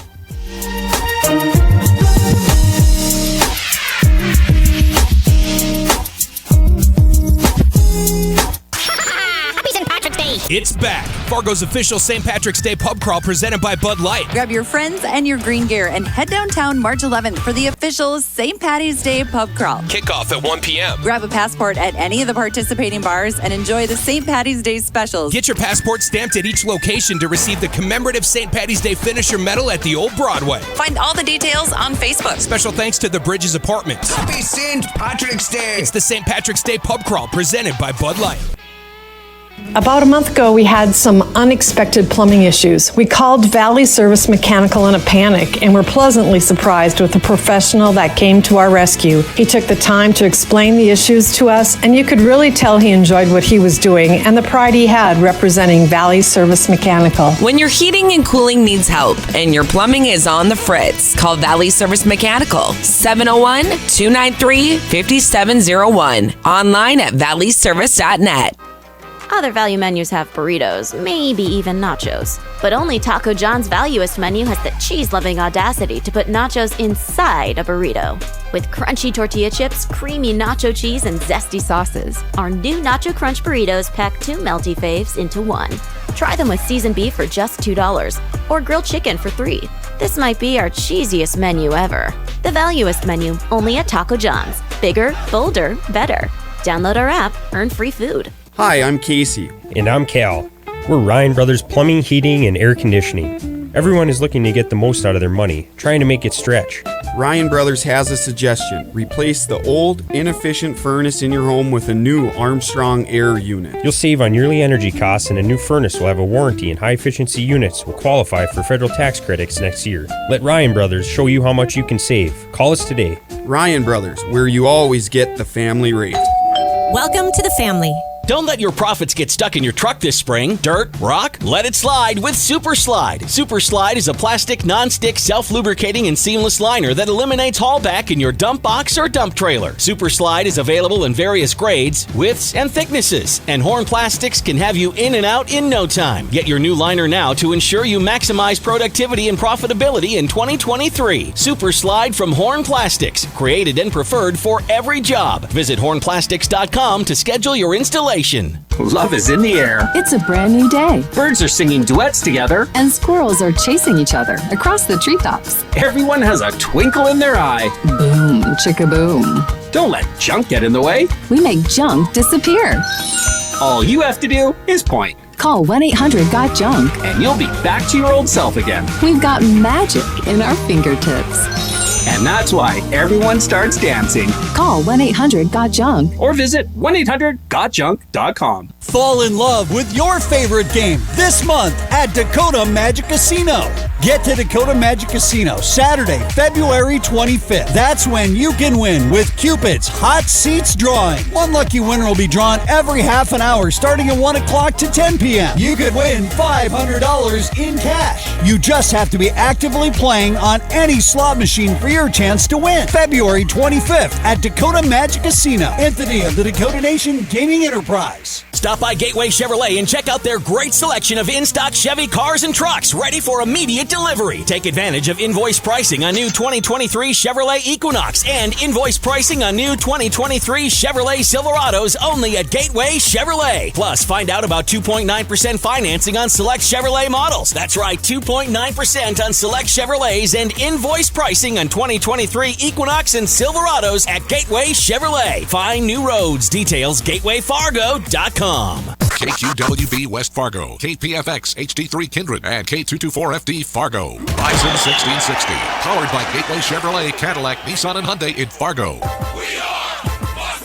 And here's what you need to know. In the NFL, the Dolphins have announced the hiring of Vic Fangio as their new defensive coordinator. He was working with the Eagles as a consultant through the Super Bowl. Jaguars receiver Calvin Ridley eligible to apply for reinstatement from the league today after he was suspended all of last season for gambling on games. NFL media reports the Commanders will interview Chiefs offensive coordinator Eric Bieniemy tomorrow for their OC job. Washington spoke with former Ravens OC Greg Roman on Tuesday. The Panthers have hired former Colts offensive play caller Parks Frazier as passing game coordinator. College basketball just days after New Mexico State canceled the rest of its season amid hazing allegations. The program has fired first-year coach Greg Heyer. In the NBA, battle of the top two teams in the Eastern Conference went to the Bucks, 139-125, as Drew Holiday scored 40 points for Milwaukee, which has now won 11 in a row. I'm Nick Cope. You've got the insiders. How you play today, from this moment on, is how you will be remembered. That's what living is. That's right. There's 6 inches in front of your face. Bringing you what you need to know and a whole lot more. Topics you care about, guests you know, and the conversations you came to hear. The Insiders are presented by Proceed. Need seed? Think Proceed. This is your time. Now go out there and take it. Now, here are the Insiders. The Insiders. The Insiders. The Insiders. Insiders. Rob Hipp and Andy Rickoff. Just a couple minutes past the top of the hour on a Wednesday. By the way, Rob, happy Hump Day. We didn't mention that before. Forgot about it. Hump Day. There you go. It is. Micah. That's what we're going to do instead of Micah. Hump Day. There you go. 12:09, almost 12:10. A little bit behind today. Genesis Open getting going here in a couple of days. Tiger Woods all bundled up with 3 hats, 5 sweaters, and long pants at the Genesis Invitational as he gets a couple of practice rounds in. That's making all the news across the sporting landscape. He was there at 6 a.m. getting some shots in at the driving range. It's probably 70 degrees there, and he's wearing 10 layers, but whatever. He's Tiger Woods. He can do what he wants to do, and he's going to be golfing at the Genesis Open coming up this week. And we have Kyle Emanuel in tomorrow and Friday. We should set an over-under for the number of times Kyle Emanuel mentions Tiger Woods at the Genesis Open. I don't know what the number would be per day. 7. Over under 7. Got to be something like that. 6.5. Throughout a 2-hour show. Matters when Tiger's tee time is. Yeah. Let's say under will be 7.5. 7.5? I was going to go 5.5. We can decide this maybe a little bit tomorrow, too, when we have Kyle in here. We got to get to our guest. We've been waiting way too long. Mr. Greg Stemen waiting for us on the Epic Companies hotline right now. Nice time to join us and talk some Summit League basketball as we go down the home stretch of the regular season. Just 2 weeks left before we get down into Sioux Falls and tournament time, which is our favorite time of year. When you get into March, you got the tournaments for all the conferences, and then obviously the NCAA tournaments that could be expanding. Possible news on that as well. Rob Hipp going to give us some updates on that maybe later on in the show. But Greg Stemen, nice enough to join us right now. Greg, great to have you on again, sir. Appreciate the time. Last couple of weeks of the regular season, crazy to think it's almost done, right? Yeah, it is. A lot of things to be settled yet, and can ORU finish off and keep moving in the direction that South Dakota State did last year?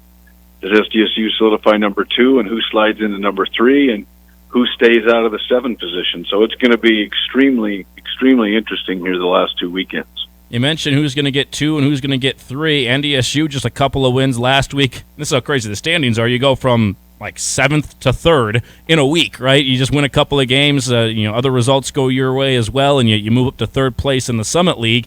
And technically only a couple of games out of 2nd place, too, and South Dakota State's got some tough matchups here down the stretch.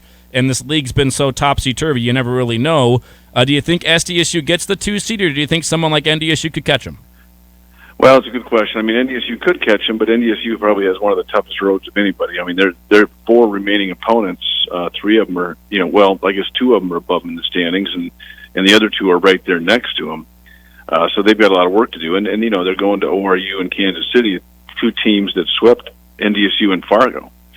And so we're going to see how much NDSU has grown. And then obviously getting 2 wins last week was of the utmost importance for Dave Richmond and his group. But, ORU and Kansas City are going to be it's going to be a difficult road trip for them, no question. And SDSU, are they, they're poised. I mean, they're playing better right now. They may be playing as well as anybody in the league outside of ORU. I think they're getting Charlie Easley back at the right time, where he's able to consistently contribute and add to their depth in the backcourt. Dentlinger seems to be playing at a good level. So right now, I mean, I think SDSU's positioned themselves very well. They got some work to do, but I would say they positioned themselves well for the number 2 seed. When you look at those final 4 games for Oral Roberts, the Dakotas, all across the board, North Dakotas and South Dakotas, do you feel that NDSU may have the best chance at beating ORU? That's a good question. I mean, they have to go down into the Maybe Center, and that's going to be it's not easy. I mean, they're drawing some pretty substantial crowds, but it's also going to be a pretty good sign, Robin, and you'll see this firsthand, is how much has Dave Richmond's group matured? How much has Andrew Morgan and the other the perimeter kids matured? I think what you get with Bowden Scunberg. You know what you get with Grant Nelson. Obviously, he wants a little more consistency with Grant, but the perimeters and then the inconsistency at times of Andrew Morgan. Can he get a little more consistency and be able to have a certain level of expectations for those guys, because they're going to have to play exceptionally well to win in Tulsa, without question. And that's the difference. SDSU gets ORU at home, and that's, I mean, they got embarrassed down in Tulsa. I mean, I think they got doubled up in Tulsa. So it's SDSU has some work to do. NDSU doesn't feel good about getting beat at home. So I think NDSU's got as good a chance as anybody, but they're going to have to play their best game of the season by far to give themselves a chance. We've got NDSU at 8-6, St. Thomas 8-7, Western Illinois at 8-7, Kansas City's at 7-7. It is absolutely bundled up there right now in the Summit League on the men's side. Who of those 4, though, do you think has the best chance to make the deepest run come Summit League tournament time out of NDSU, St. Thomas, Western, and Kansas City? Well, I guess I'll probably, God darn it, that's tough. Historically, I go NDSU because it's hard to question the success that they've demonstrated down in Sioux Falls. When they get to Sioux Falls, it's kind of like Dave usually knows which strings to pull, and it's like, hey, we belong here. This is our time. This is when we are ready to play our best basketball. I also look at Kansas City, who I think just creates ridiculous matchup problems for a number of teams in the league. And at the same time, St. Thomas is a team that just destroyed Kansas City last weekend in St. Paul, as well coached as any team in the league. So, God darn it, it's a tough call. Who's the 4th team you asked me about? Western Illinois, and Trenton and Masner's playing as well as anybody in this league. Thank you. And to be honest with you, Masner's the guy that can put a team on his back for a while. I mean, we've seen him do it. Western Illinois last year was a team that at about 2/3 of the way through the season, they just headed south. This year, they kind of found a way to say, you know what, we can be a pretty good team here. Now, they don't have a ton of depth, but when it comes to guys that can shoot it with Rosner and Masner, and then Masner's ability to go for 45 on any given night, I know that sounds crazy, but they may be the scariest team, at least in a one-game scenario, just because of what Masner can bring to the floor. Greg, who wrote the script on the Summit League this season? I mean, seriously, this has been just an uncharacteristic season. Have you experienced any year like this so far in the Summit? Really haven't. Really have not. I mean, it's the fact that ORU is looking to duplicate what SDSU did last year. And by the way, I shouldn't make that sound easy. They've got a ton of work to do to accomplish that. They've got to win 7 more games in a row. That's not going to be easy. But they're as well equipped as anybody to do it. After that, SDSU, just because of some injuries, Apple not being available, I think that was that really hurt them a lot, and easily was dinged up a good portion of the year. But they still have, kids that know how to win. Outside of that, I've never seen a league or the Summit League more dependent on who's playing who on any given night. And I can go back a couple of weeks. Remember when NDSU goes into USD, gets knocked off, and then 2 nights later UND goes into USD and beats them by 20. And you just scratch your head and go, how did that happen? Now, UND is certainly playing better, but certain teams just present certain challenges for other specific teams in the league. And somebody has asked, who do you not want to see in the tournament? And it's kind of crazy. The 2 teams that that come to my mind initially are St. Thomas. Now they can't. This is their NCAA tournament, and they've proven that they can play with anybody. They can beat anybody. I don't know that I'd be excited to see St. Thomas in the first round. I don't know that I'd be excited to see Kansas City in the first round. Kansas City, has 11 new players, all these freshmen. They just keep growing. Their length and athleticism can really, overwhelm you at times. So those are the 2 teams where I go, oh, they can really create some matchup nightmares for certain teams. But I think that's the big thing about this league. Like you say, who scripted this? I would say Larry Moe and Curley. You know what I mean? There you go. You just don't know on any given night, and that's why I think the tournament is going to be a lot of fun, because depending on who those matchups are in the first round, there are going to be some crazy games. Greg Stemen here with us. Stemen Hot Takes on the Insiders. We do have a new sounder for you, Greg. We pulled this. Micah Bindi did great work. So when we get a hot take from you, we got the sounder for you. Micah, play it. Oh, hot, hot, hot, hot, hot, hot, hot, hot, hot, hot. That's the Stemen Hot Takes hot takes button from now on for the rest of history. Funny. Who is Greg Stemen's first team All Summit League right now? If you were to pick it, give me your 6. Thanks for asking. Actually, I mean that's interesting. I would go Grant Nelson. I would go Max Asmus. I would go Trenton Masner. I would go Zeke Mayo. Now I got to come up with 2 more, don't I? Mm-hmm. Daggone ya.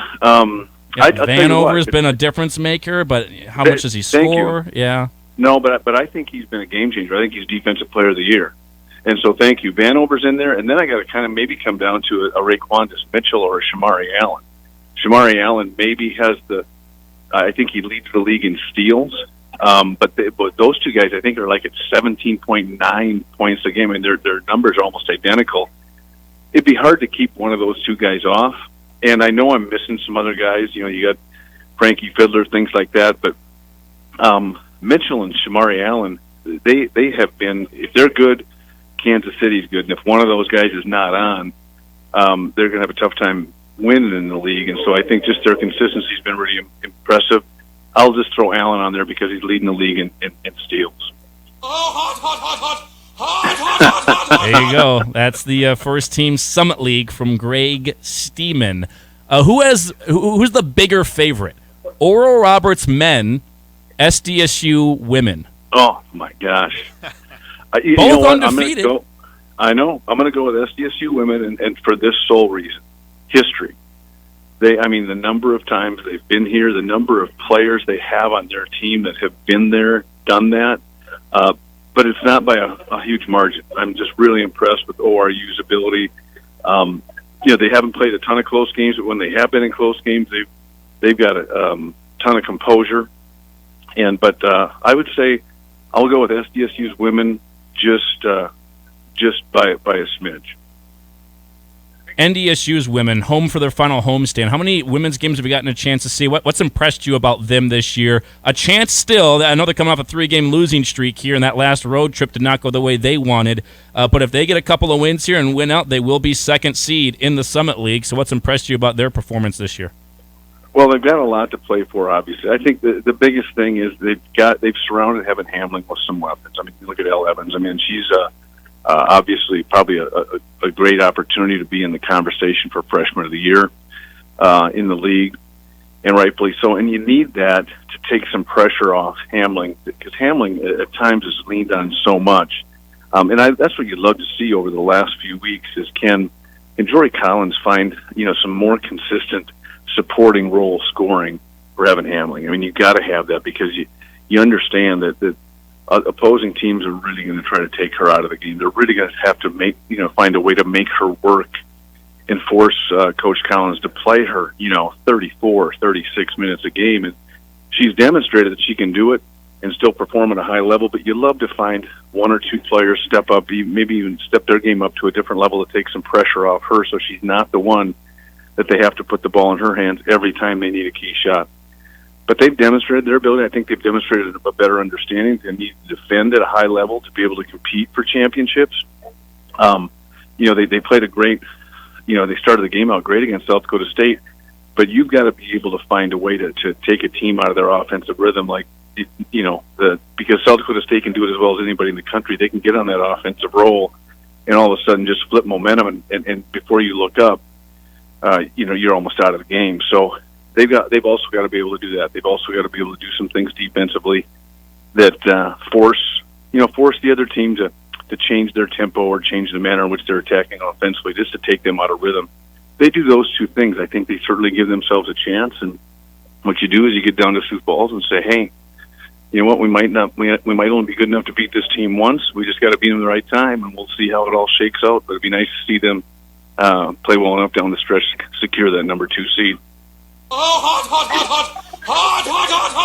Greg Stemen hot takes with us here on the Insiders. Sir, always appreciate it. Thanks for coming on with us once again. Sorry to keep you waiting, but looking forward to the best time of year. We're pretty close to March, and we all know that's the best time of year anyways for basketball in this part of the country. Andy, Rob, and Micah, you guys, I appreciate the opportunity, and you have a great rest of the week and weekend, okay? There we go. You too, my friend. Greg Stemen, nice enough to stop by and give us some time on the Epic Companies hotline. I think that's a good question. Who's the heavier favorite? I would agree with them. I think SDSU women, having been there, done that so many times, they're probably the heavier favorite. Plus, they're playing in Sioux Falls. You're going to have a big crowd there if they get for any of their games. Doesn't have to be a championship game, not necessarily, but any game that they're in, they're going to have a huge home court advantage, home attendance advantage as well. Oral Roberts men probably won't have that, but I think both are definitely prohibitive favorites, but doesn't mean they can't be upset. That's why we love March, and that's why we play the games. My question I was going to have, and I know we had to let him go, but I was sitting there thinking, when Grant Nelson dunks over Connor Vanover on Saturday, will that break the internet? That would have been a hot take. It absolutely will break the internet. That's not a hot take. It will. 100% if that happens. Imagine how big that poster has to be with those two big individuals on it. I think it would be too tall for this feet. Wall on us. Yeah, it might not be able to fit it inside the Barrettson Ethanol Broadcast Center. It might be how tall it has to be. It would have to go onto the ceiling. 6'11" over 7'5". So. That'd be a big poster. Very big poster, and be quite the accomplishment, I think. And Grant Nelson's had quite a few dunks, but that one would absolutely take the number 1 spot on the Grant Nelson top 10 dunks video that I'm sure Scott Anderson is working around the clock on, because there's been quite a few to choose from for old Scott there. Hey, he's already got the skeleton made. He's already got that thing ready just to plug in and rock and roll. There you go. Take a break. We'll come back. Maybe some changes to the NCAA tournament. What? All the changes. Change in Major League Baseball. Maybe change in the NCAA tournament as well. Got some stuff from Rob Hipp. We'll go over that when we come back next. Champions play here. Your home for the Thundering Herd. Bison 1660. So most companies claim they have good people, good product, good customer service, but the question is how often. We go the extra mile to take care of our dealers and our growers, and more importantly, their families and their customers. Proceed tries to bring a family-like experience. Farmers, we want to understand what their challenges are. We also want to bring products to them that help them overcome those challenges so that they can be as successful as possible. Need seed, think Proceed. proseed.net. Great seed at a reasonable price.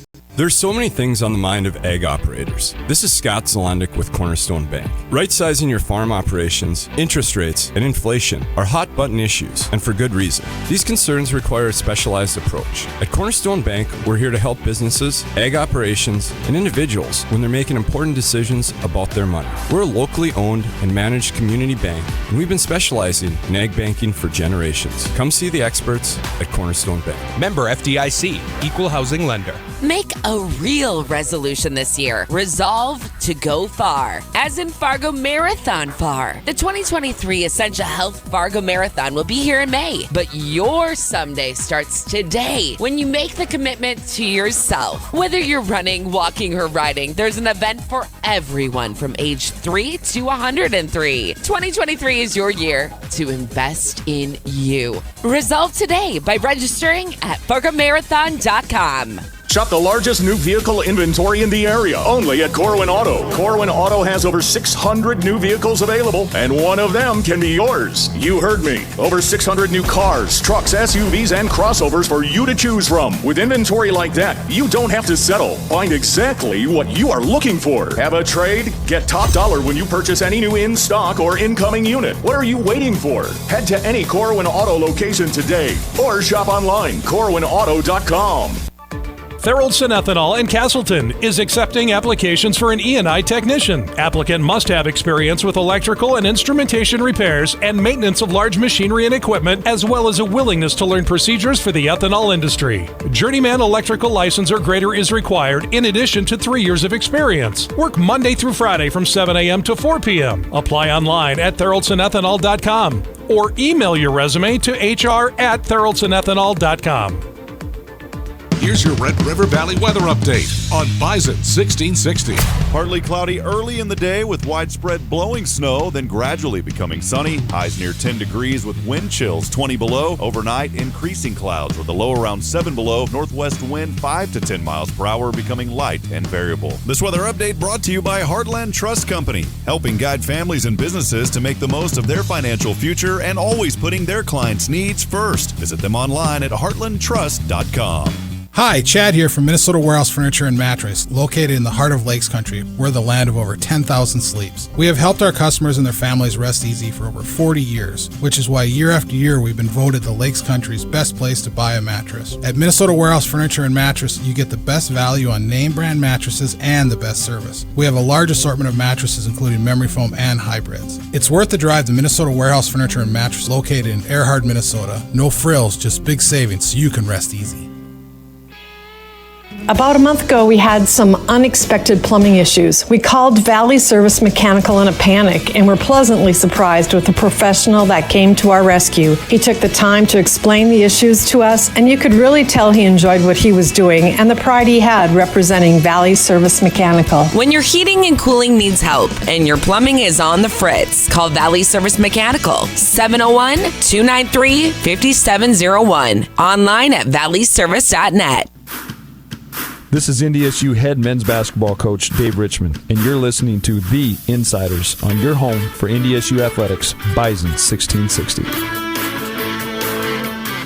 Welcome back at it here on The Insiders. Andy Rickoff, Micah Bendy, Rob Hipp here. Thanks for joining us. 12:30 on Hump Day on Wednesday. Wherever you may be listening, 1660 AM, 92.7 FM here in the Fargo-Moorhead area. Maybe you're across the globe on the Bison 1660 app. So wherever you're at, thanks for joining us. I want to remind you, too, women's basketball game versus Oral Roberts. Andy will be on that call. It was because Oral Roberts with the S. That game one stings a bit. Sandy Rickoff. Yeah. Sandy Rickoff. She will not be calling the call, but Andy Rickoff will be on that call. It will take place, again, on Saturday at noon. That has been moved up. Wanted to remind you there, so get your tickets at gobison.com. Yeah. Game also, tomorrow night, 7 p.m. Game Saturday is at noon, not 1 p.m. Yep, so make sure that has been moved up. And then also the Bison wrestling team will host the Jackrabbits on Sunday, February the 19th for the Battle of the Border Bell. That match will be at the BBF, the Benson Bunker Fieldhouse, at 2 p.m. So it'll be a great atmosphere, a really nice ruckus environment. Coming off that great win against Oklahoma, try and get another win against the cross-state rival, the border rival, if you will, with South Dakota State. That should be an awesome match there on Sunday inside the BBF. I'll try to get out to that one. So just a couple of updates for you. Hey, I wanted to lead in with this here on this segment, Andy, and it's something that I wanted to chat about. You know, we've kind of been talking about some controversies and rule changes and all that. Well, a controversial show. The NCAA has put out some information about the tournament, many considering, March Madness is possibly one of the best sporting events that happens every year, besides the big game that we just had on Sunday. But they are looking to likely expand this in the near future. More teams, someone said, well, that presents maybe more opportunities for Cinderella stories. Not so fast, though. The NCAA Division I Transformation Committee, they submitted an official recommendation last month to the D1 Board of Directors that the tournament will increase its postseason field to 25% of participating institutions. So if you do the math on that, you take 25% of all the teams that are in there. I mean, it's no longer 60, 64, 68. Now you're talking up to 90 teams if you do the math. Conference affiliations will be even more powerful with an expanded field. This is at least what they're saying or what they think. At least under the current evaluation structure, instead of accepting more mid-majors at large, those bids will likely go to middling Power 5 schools. I don't know if I'm a big fan of it, Andy. I think that, again, Mike and I have talked about this a lot, that it's almost turning into this participation award. It seems like everybody should have a chance. We mentioned that about the Summit League and kind of our thoughts on that.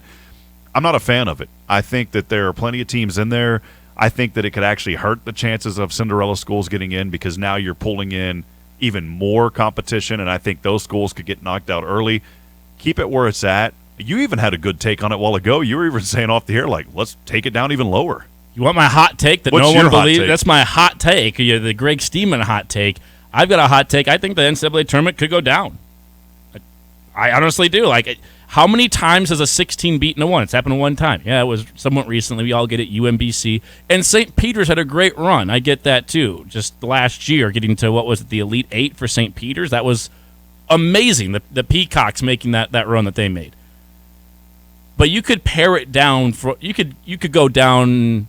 You got 4 regions, so 60. You could go down 2 seeds in each region and go down to 60 teams. I think you could cut this thing down a little bit and be just fine because you wouldn't be getting rid of UMBC. You would not get rid of St. Peter's because the automatic bids stay.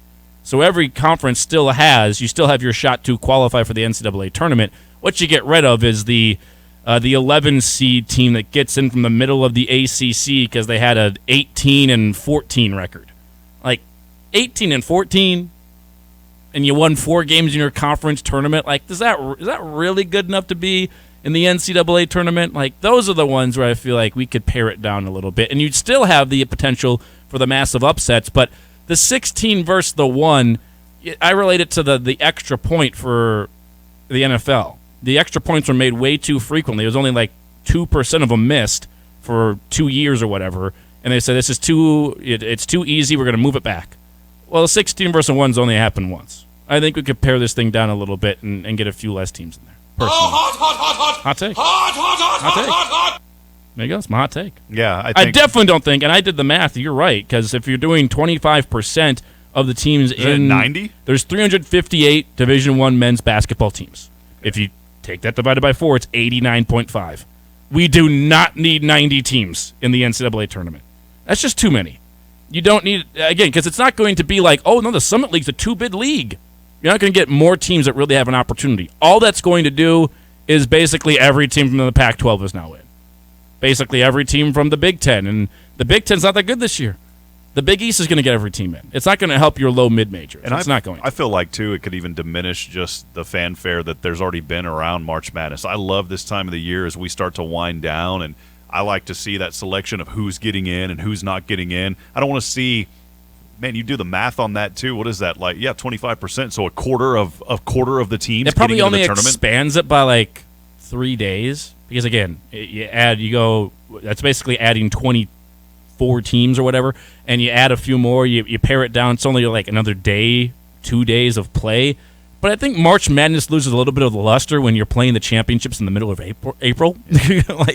Probably shouldn't be. You should keep it in March or maybe the first week of April. It's already getting pushed further and further back. It's March Madness. I don't think we need to add up to 90 teams. That's too many. say this format goes into place, the only way that I could see it working is that you give your top seeds like two rounds of buys before they actually play. Like you whittle down the teams, like you whittle down those Power 5, Group of 5 teams that are playing like the lower one bid league teams who maybe finally have 2 bids. You have them face off and you find out, okay, maybe this Oral Roberts team is better than some middle of the pack team in the Pac-12, which they probably are. This Oral Roberts team is really good, and you whittle down those teams to see who are the best. Then you have those teams play against like the top 4 seeded teams, but you're just extending. Because you expand it to 90. Let's say hypothetically it was 90 teams this year, 90 team field. Oral Roberts is one of the best 90 teams in the country. I don't think there's a whole lot of complaining about that. I think they're 38th in the net ranking right now. But they're not going to meet a Texas or a Baylor. Well, I mean, I think they got an outside chance of doing it. My point is, let's say there was a 90-team field this year. You still have your automatic bids. Oral Roberts loses in the Summit League Tournament Championship game to NDSU. David Richmond and company get the job done. They get the automatic bid. Is Oral Roberts going to make that field? Yes. I don't know if they would. I think all these extra spots would go to your 2 games above 500 Indiana and Northwestern and a team that just didn't have as impressive of a year, but they played in a bigger conference. They were tested more, and that's true. They played better teams than Oral Roberts has on a game-in, game-out basis. But you're not going to convince me that Oral Roberts wasn't a better team. I just don't think if you expanded a whole bunch, you're going to get more teams in from the lower mid-majors. What the mid-majors used to be, they used to be the experienced teams that were playing like a young Kentucky team. That's where you could see those upsets. Like when Mercer beat Duke, Duke was always having these one-and-done guys, so then they have freshmen versus like 23-year-old men that have been through college and have been working on their games. So it's grown men versus guys that just came out of high school. It made for a great battle between just the senior-laden, not as big schools versus the younger, bigger schools. Yeah, I just don't think it's going to benefit those schools. I don't think an Oral Roberts would get in. I think you get more mediocre teams that just went on a run in their conference tournament and got in. That's what it's going to be based on, and don't need to expand it. It's fine the way it is. Keep it at 68. Yeah, I'm fine keeping it at 60. I think it could be pared down. I'm fine keeping it at 68. I'm okay with it. Because you there's a couple of years ago, I think, even last year, UNC probably still would have made the field if you pared it down to 60. But Syracuse has made it some years as one of the last 4 teams in, and then they make a run. They win like 2 or 3 games, mainly because their defense is hard to prepare for. But it does happen, so I'm fine keeping it at 68. But we don't need to expand this thing more. People will say expand it more because teams get left out. Yeah, the 70th team is upset. You expand it to 90, then the 92nd team is upset. You didn't earn it. You got to work and earn it. At some point, again, regular season's got to matter. I would bring out the old saying of don't fix what isn't broken, and right now March Madness has never been broken. No, it has been awesome every year. We will, by the way, have a Bison bracket challenge for everybody, so stay tuned for more details on that in the future. But doing another bracket challenge for you here on Bison 1660 when we get to that time of the year. So we're all in an agreement. Do not expand to 90. Please don't. Yeah. Much different than our thoughts on all the Major League Baseball rules. Yeah, but we're all in agreement on that. We're finally in agreement on this. There you go. What do you think? Fans out there, chime in as well. 701-476-1660, the number to text us at or call us at as well. If you have any thoughts on expanding the NCAA tournament, keep it where it's at. Are you on my side? Do you want to maybe even lower it a little bit? Think it could use that? Major League Baseball rules, do you not like them? All the changes coming to Major League Baseball, send those our way, or you can also email us, studio@bison1660.com. As we go to break here, let's give away some prizes, some tickets. NDSU women's basketball, we mentioned it coming into the break. Rob Hipp did that. We got 2 games, final 2 games of the regular season at home for NDSU women's basketball against Kansas City and Oral Roberts. So caller number 4 wins 2 tickets to each game, 4 total tickets. Caller 4, 701-476-1660. You win 2 tickets to both games for the NDSU women's basketball team this weekend against Kansas City and Oral Roberts. Take a break, come back. One more segment to go on The Insiders next. Always having a good time, but never letting it get out of hand. I approach you from the front and kind of like, wow, this dude's pretty serious. Then I walk away and you're like, he likes to party with 2 R's. You've got The Insiders on Bison 1660. With the rising threat of cybersecurity attacks, you need to ensure your business is fully protected. Data loss, ransomware attacks, and other breaches can disrupt your business and damage your reputation. Consolidated Communications Cloud Secure Service safeguards your business from these attacks by securing your network, data, and applications. We proactively monitor your security to prevent intrusions before they compromise your IT systems while protecting your staff in the office or when working remotely. Visit consolidatedcommunications.com/cloudsecure to protect your business. We take great pride in really doing all the research and the work behind the scenes to make sure that our products just work. We have our own staff member that helps pick the hybrids and the varieties that work in our area. It's meant for you, not for somebody 200 miles away. We test our seed locally. We produce our seed locally, so we get to see our production fields, where they need to be, and if they work there. Need seed? Think ProSeed. ProSeed.net. Great seed at a reasonable price. When it's time to find a realtor, word of mouth is important. And Todd Cattermas with Beyond Realty is a name Bison Nation says often. Todd has helped everyone from coaches and administrators to broadcasters and former players and their families buy homes in the FM area. So many in Bison Nation trust Todd to buy and sell their homes, and you can too. Call Todd Cattermas with Beyond Realty today or visit him at 4832 Amber Valley Parkway in Fargo. Todd is a proud partner and the preferred realtor of NDSU Athletics. Todd Cattermas with Beyond Realty. Moving the herd, one home at a time. Acme Tools continues to grow. Their new Kubota dealership building is under construction in South Fargo, and as Acme grows, so does their team. This family-owned business of over 75 years is now hiring for many positions, including diesel and Kubota techs, electric and lead service techs, warehouse leads, sales associates, and more. Working at Acme is not about punching a clock. It's enjoying each day at a family-owned business that believes in providing great pay and benefits for their employees. Build your career and apply online at acmetools.jobs. Are you an electrician? Are you looking for a change? JDP Electric is looking for commercial, industrial, and service electricians. JDP is looking for both journeyman and apprentice electricians. You could start your career today with a family-owned and operated business who's been serving our community for over 20 years. Full-time positions available with great pay and benefits. Call 701-232-1991 or email info@jdpelectric.net. Start your new tomorrow today. Come be a part of the JDP difference. Something we hear often is, I didn't know physical therapy could help with that. I'm JT from Apex Physical Therapy and Wellness. With our patients, we take the time to work on muscles, joints, and exercises, all in one visit. Patients often tell us that their last therapy experience didn't do much for their pain, and that when they come to Apex, they feel great. We customize our treatments to meet our patients' needs. It's fulfilling to hear how much they've been helped by Apex. To let Apex help you out, schedule your free consultation today. Visit apexptwellness.com. Shop the largest new vehicle inventory in the area, only at Corwin Auto. Corwin Auto has over 600 new vehicles available, and one of them can be yours. You heard me. Over 600 new cars, trucks, SUVs, and crossovers for you to choose from. With inventory like that, you don't have to settle. Find exactly what you are looking for. Have a trade? Get top dollar when you purchase any new in-stock or incoming unit. What are you waiting for? Head to any Corwin Auto location today, or shop online, corwinauto.com. Take us with you wherever you go with the Bison 1660 app, powered by Thunder Seed, first in the field. Now, back to the Insiders. Rob Hipp's rocking out here. You can watch it on the Horse Cam. Horse Farming with Passion online at horse.com. HORSCH.com. Appreciate everybody watching out there. Thanks for watching the show. Brian chiming in on our text line about the NCAA tournament. Should it expand? Should it stay the same? Brian says stay the same. Keep it right where it's at. It's in the sweet spot right now. Every time you say horse, I think of Sean. I wish that Sean Connery was still alive so he could do a promo for the Horse Cam. You're watching the Horse Cam on Bison 1660. Sean Connery.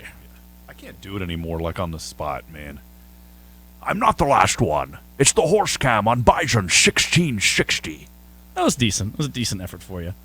Sean Connery was great. Yeah, I wish you're still around too. But Brian Smith, not Sean Connery, chiming in on the text line saying, keep it where it's at. NCAA tournament's just good. A couple of horns up there as well. And Brian, I believe, is our winner of the tickets too. He won our 4-pack to Kansas City and Oral Roberts. And we do have that. I did put it up as a poll of the day, so we'll let people vote on if the NCAA tournament should expand. Right now, through the first couple minutes, 90% of the people saying no. Please don't expand it. Yeah, don't expand. It's good. Again, not broke, don't fix it. It's good right where it is at.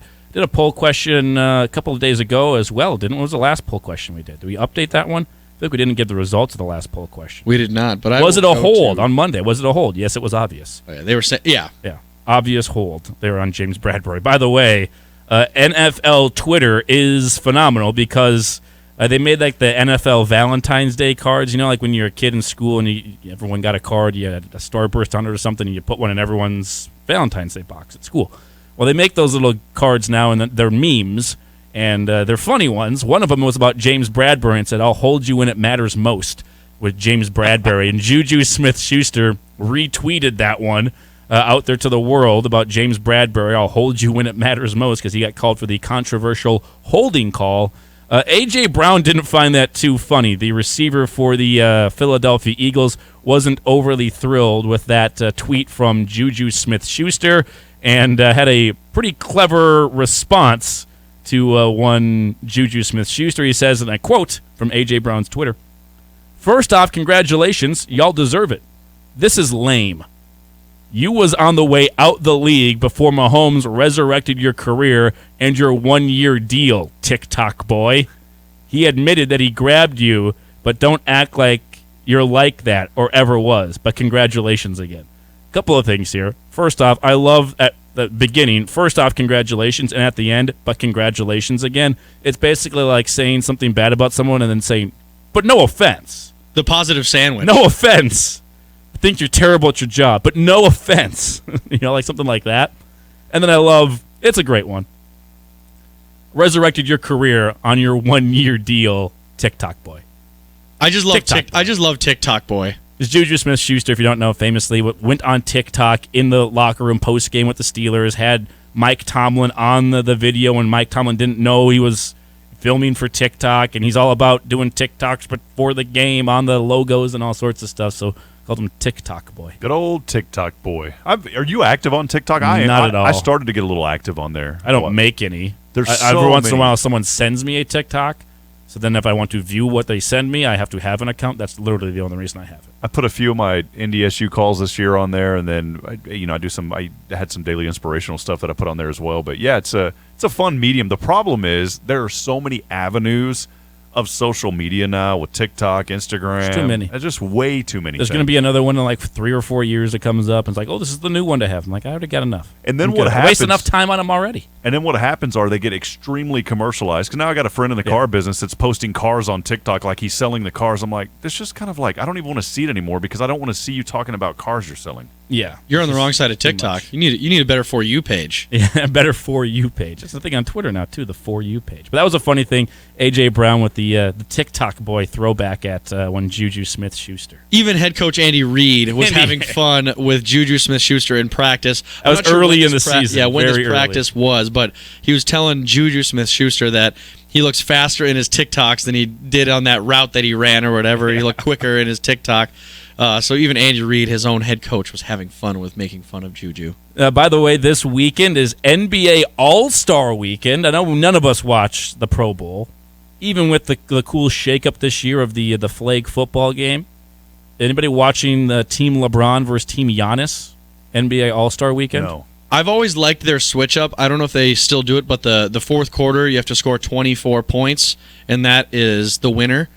Well, I forget what it's called, but there's a certain number you have to get to. It's like whoever gets to 75 first or something like that. But if it's in that final quarter, if the team is trailing by 30 points going into the fourth quarter, it really comes down to if you score 30 points before the other team gets to that magic number in the quarter, you can still win. They change it up a little bit so it's more entertaining. I don't really watch any of the All-Star festivities.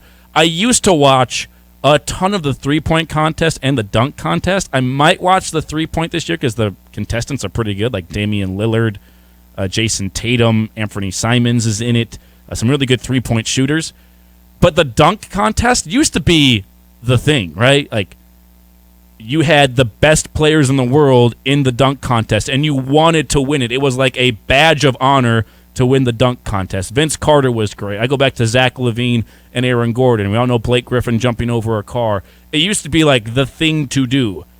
Apparently, no players want to be in the dunk contest. Nobody. I don't know if it's afraid of injury. I don't know if the prize isn't good enough or what it is. But for some reason, players don't want to be in the dunk contest anymore.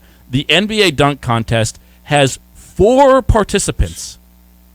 It used to be like the final round had 4 people. You had 10 people that were in the dunk contest. Spud Webb, all sorts of, like, I think, did Michael Jordan participate in the dunk contest, Jordan, right? Dominique Wilkins back in the day. Was great. I mean, the who's who of players would be in the dunk contest. Now nobody wants to. I'm going to give you the 4 participants, Rob, because if I let you guess, we'd be here till next week. We'd never leave. You would never guess any of the players in the dunk contest. Not a chance. You tell me where they play. Kenyon Martin Jr. I know his dad, Kenyon Martin. That name I recognize, but Kenyon Martin Jr. didn't know where he played. I'm going to be honest. I did a little research, so the only way that I have any idea is because I looked it up when you told me. Other than that, I had no clue that he played for the Rockets. Kenyon Martin Jr., the Rockets, no clue. I did know that. I was proud of myself with that one. Mac McClung. A guy that was just pulled up from G League. He literally yesterday, before this was announced, he signed a 2-way contract with the Philadelphia 76ers. Before that, he was just a G League only guy. Now he's a 2-way contract. He can either be NBA or G League. And a slam dunk contestant. There you go. Mac McClung in the slam dunk contest. Trey Murphy III. We call him TM3 in the business. No clue who he was. Didn't know he was a player. Do we really call him that? I had kind of heard of Mac McClung, more so from the college ranks. Didn't know where he played. He's with Philadelphia. Trey Murphy III's with New Orleans. No clue. Never heard of the guy. Is he Zion's backup? Sure. You could tell me that. He could be a 5'2 guard. I have no idea. He could have great hops. He could be a great dunker. I have no idea. And then this guy was definitely made up. I still to this day don't believe he's an actual player. I think there was someone generated. AI can make a lot of people look real that aren't really real. It's an AI name. Yep. Jericho Sims, I don't believe is a real player.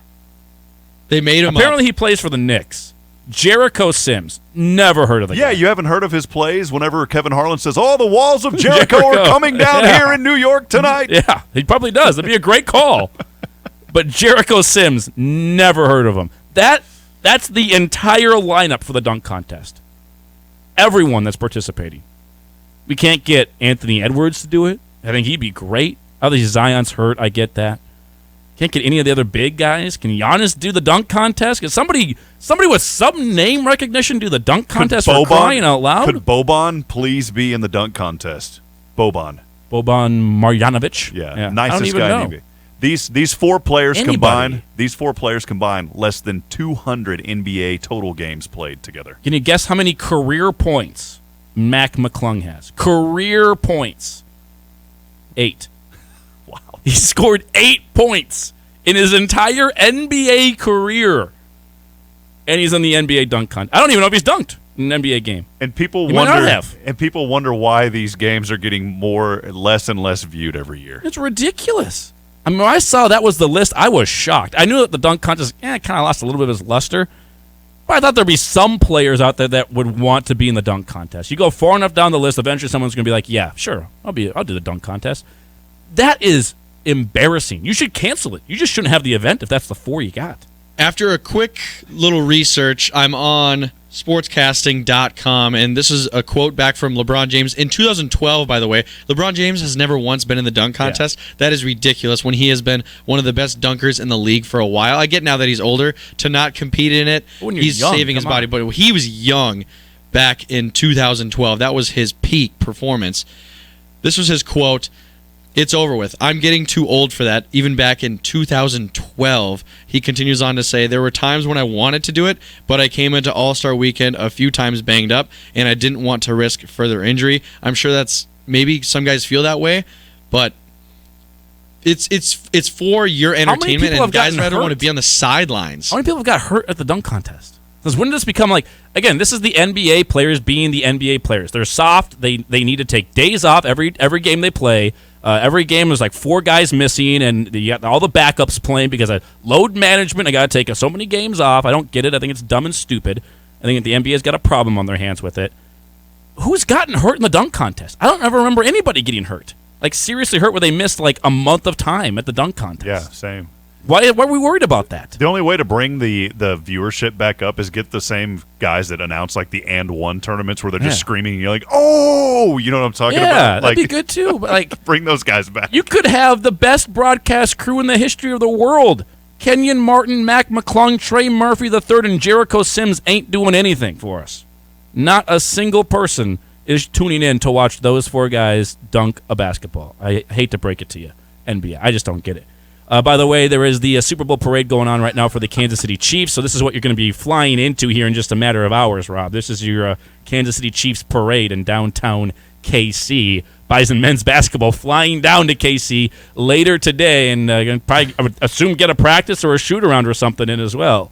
You got guys smoking cigars in the parade. Just here's a real quick one. Andy Reid isn't eating a cheeseburger. I thought he would be. By the way, the only thing that's ever been broken in that, Josh Smith broke voters' hearts after the tape fiasco. So he broke voters' hearts. That's the only thing that's ever been broken. Yeah, broke their hearts. I still think there's people who are heartbroken that Aaron Gordon didn't win it that one year, but Zach LaVine was better. We all know it. He brought the Toon Squad jersey. Come on, Toon Squad, baby. It's just dumb. Kenyon Martin, Mac McClung, Trey Murphy, and Jericho Sims. We need a star to get back into it to lure other top players. I get why if I was the only star, I don't want to do this. Nobody else is doing it. I get two guys. Two guys got to get together. Just like how guys make super teams, like, hey, we should join the same team. Join together in the dunk contest, and others will follow suit. Make the dunk contest great again. Come on. Make it a team dunk contest. There you go. That's a controversial episode of The Insiders. Very controversial today. Big thanks to Greg Stemen for his steaming hot takes today. Appreciate that. Appreciate him coming on with us. A lot more for you later on in the week as well. We're going to get an Amy Ruley on. Also, Tyler Oaks, Bison Basketball. The next 2 days, we get Kyle Emanuel back in studio with us as well. Back with you again tomorrow on The Insiders.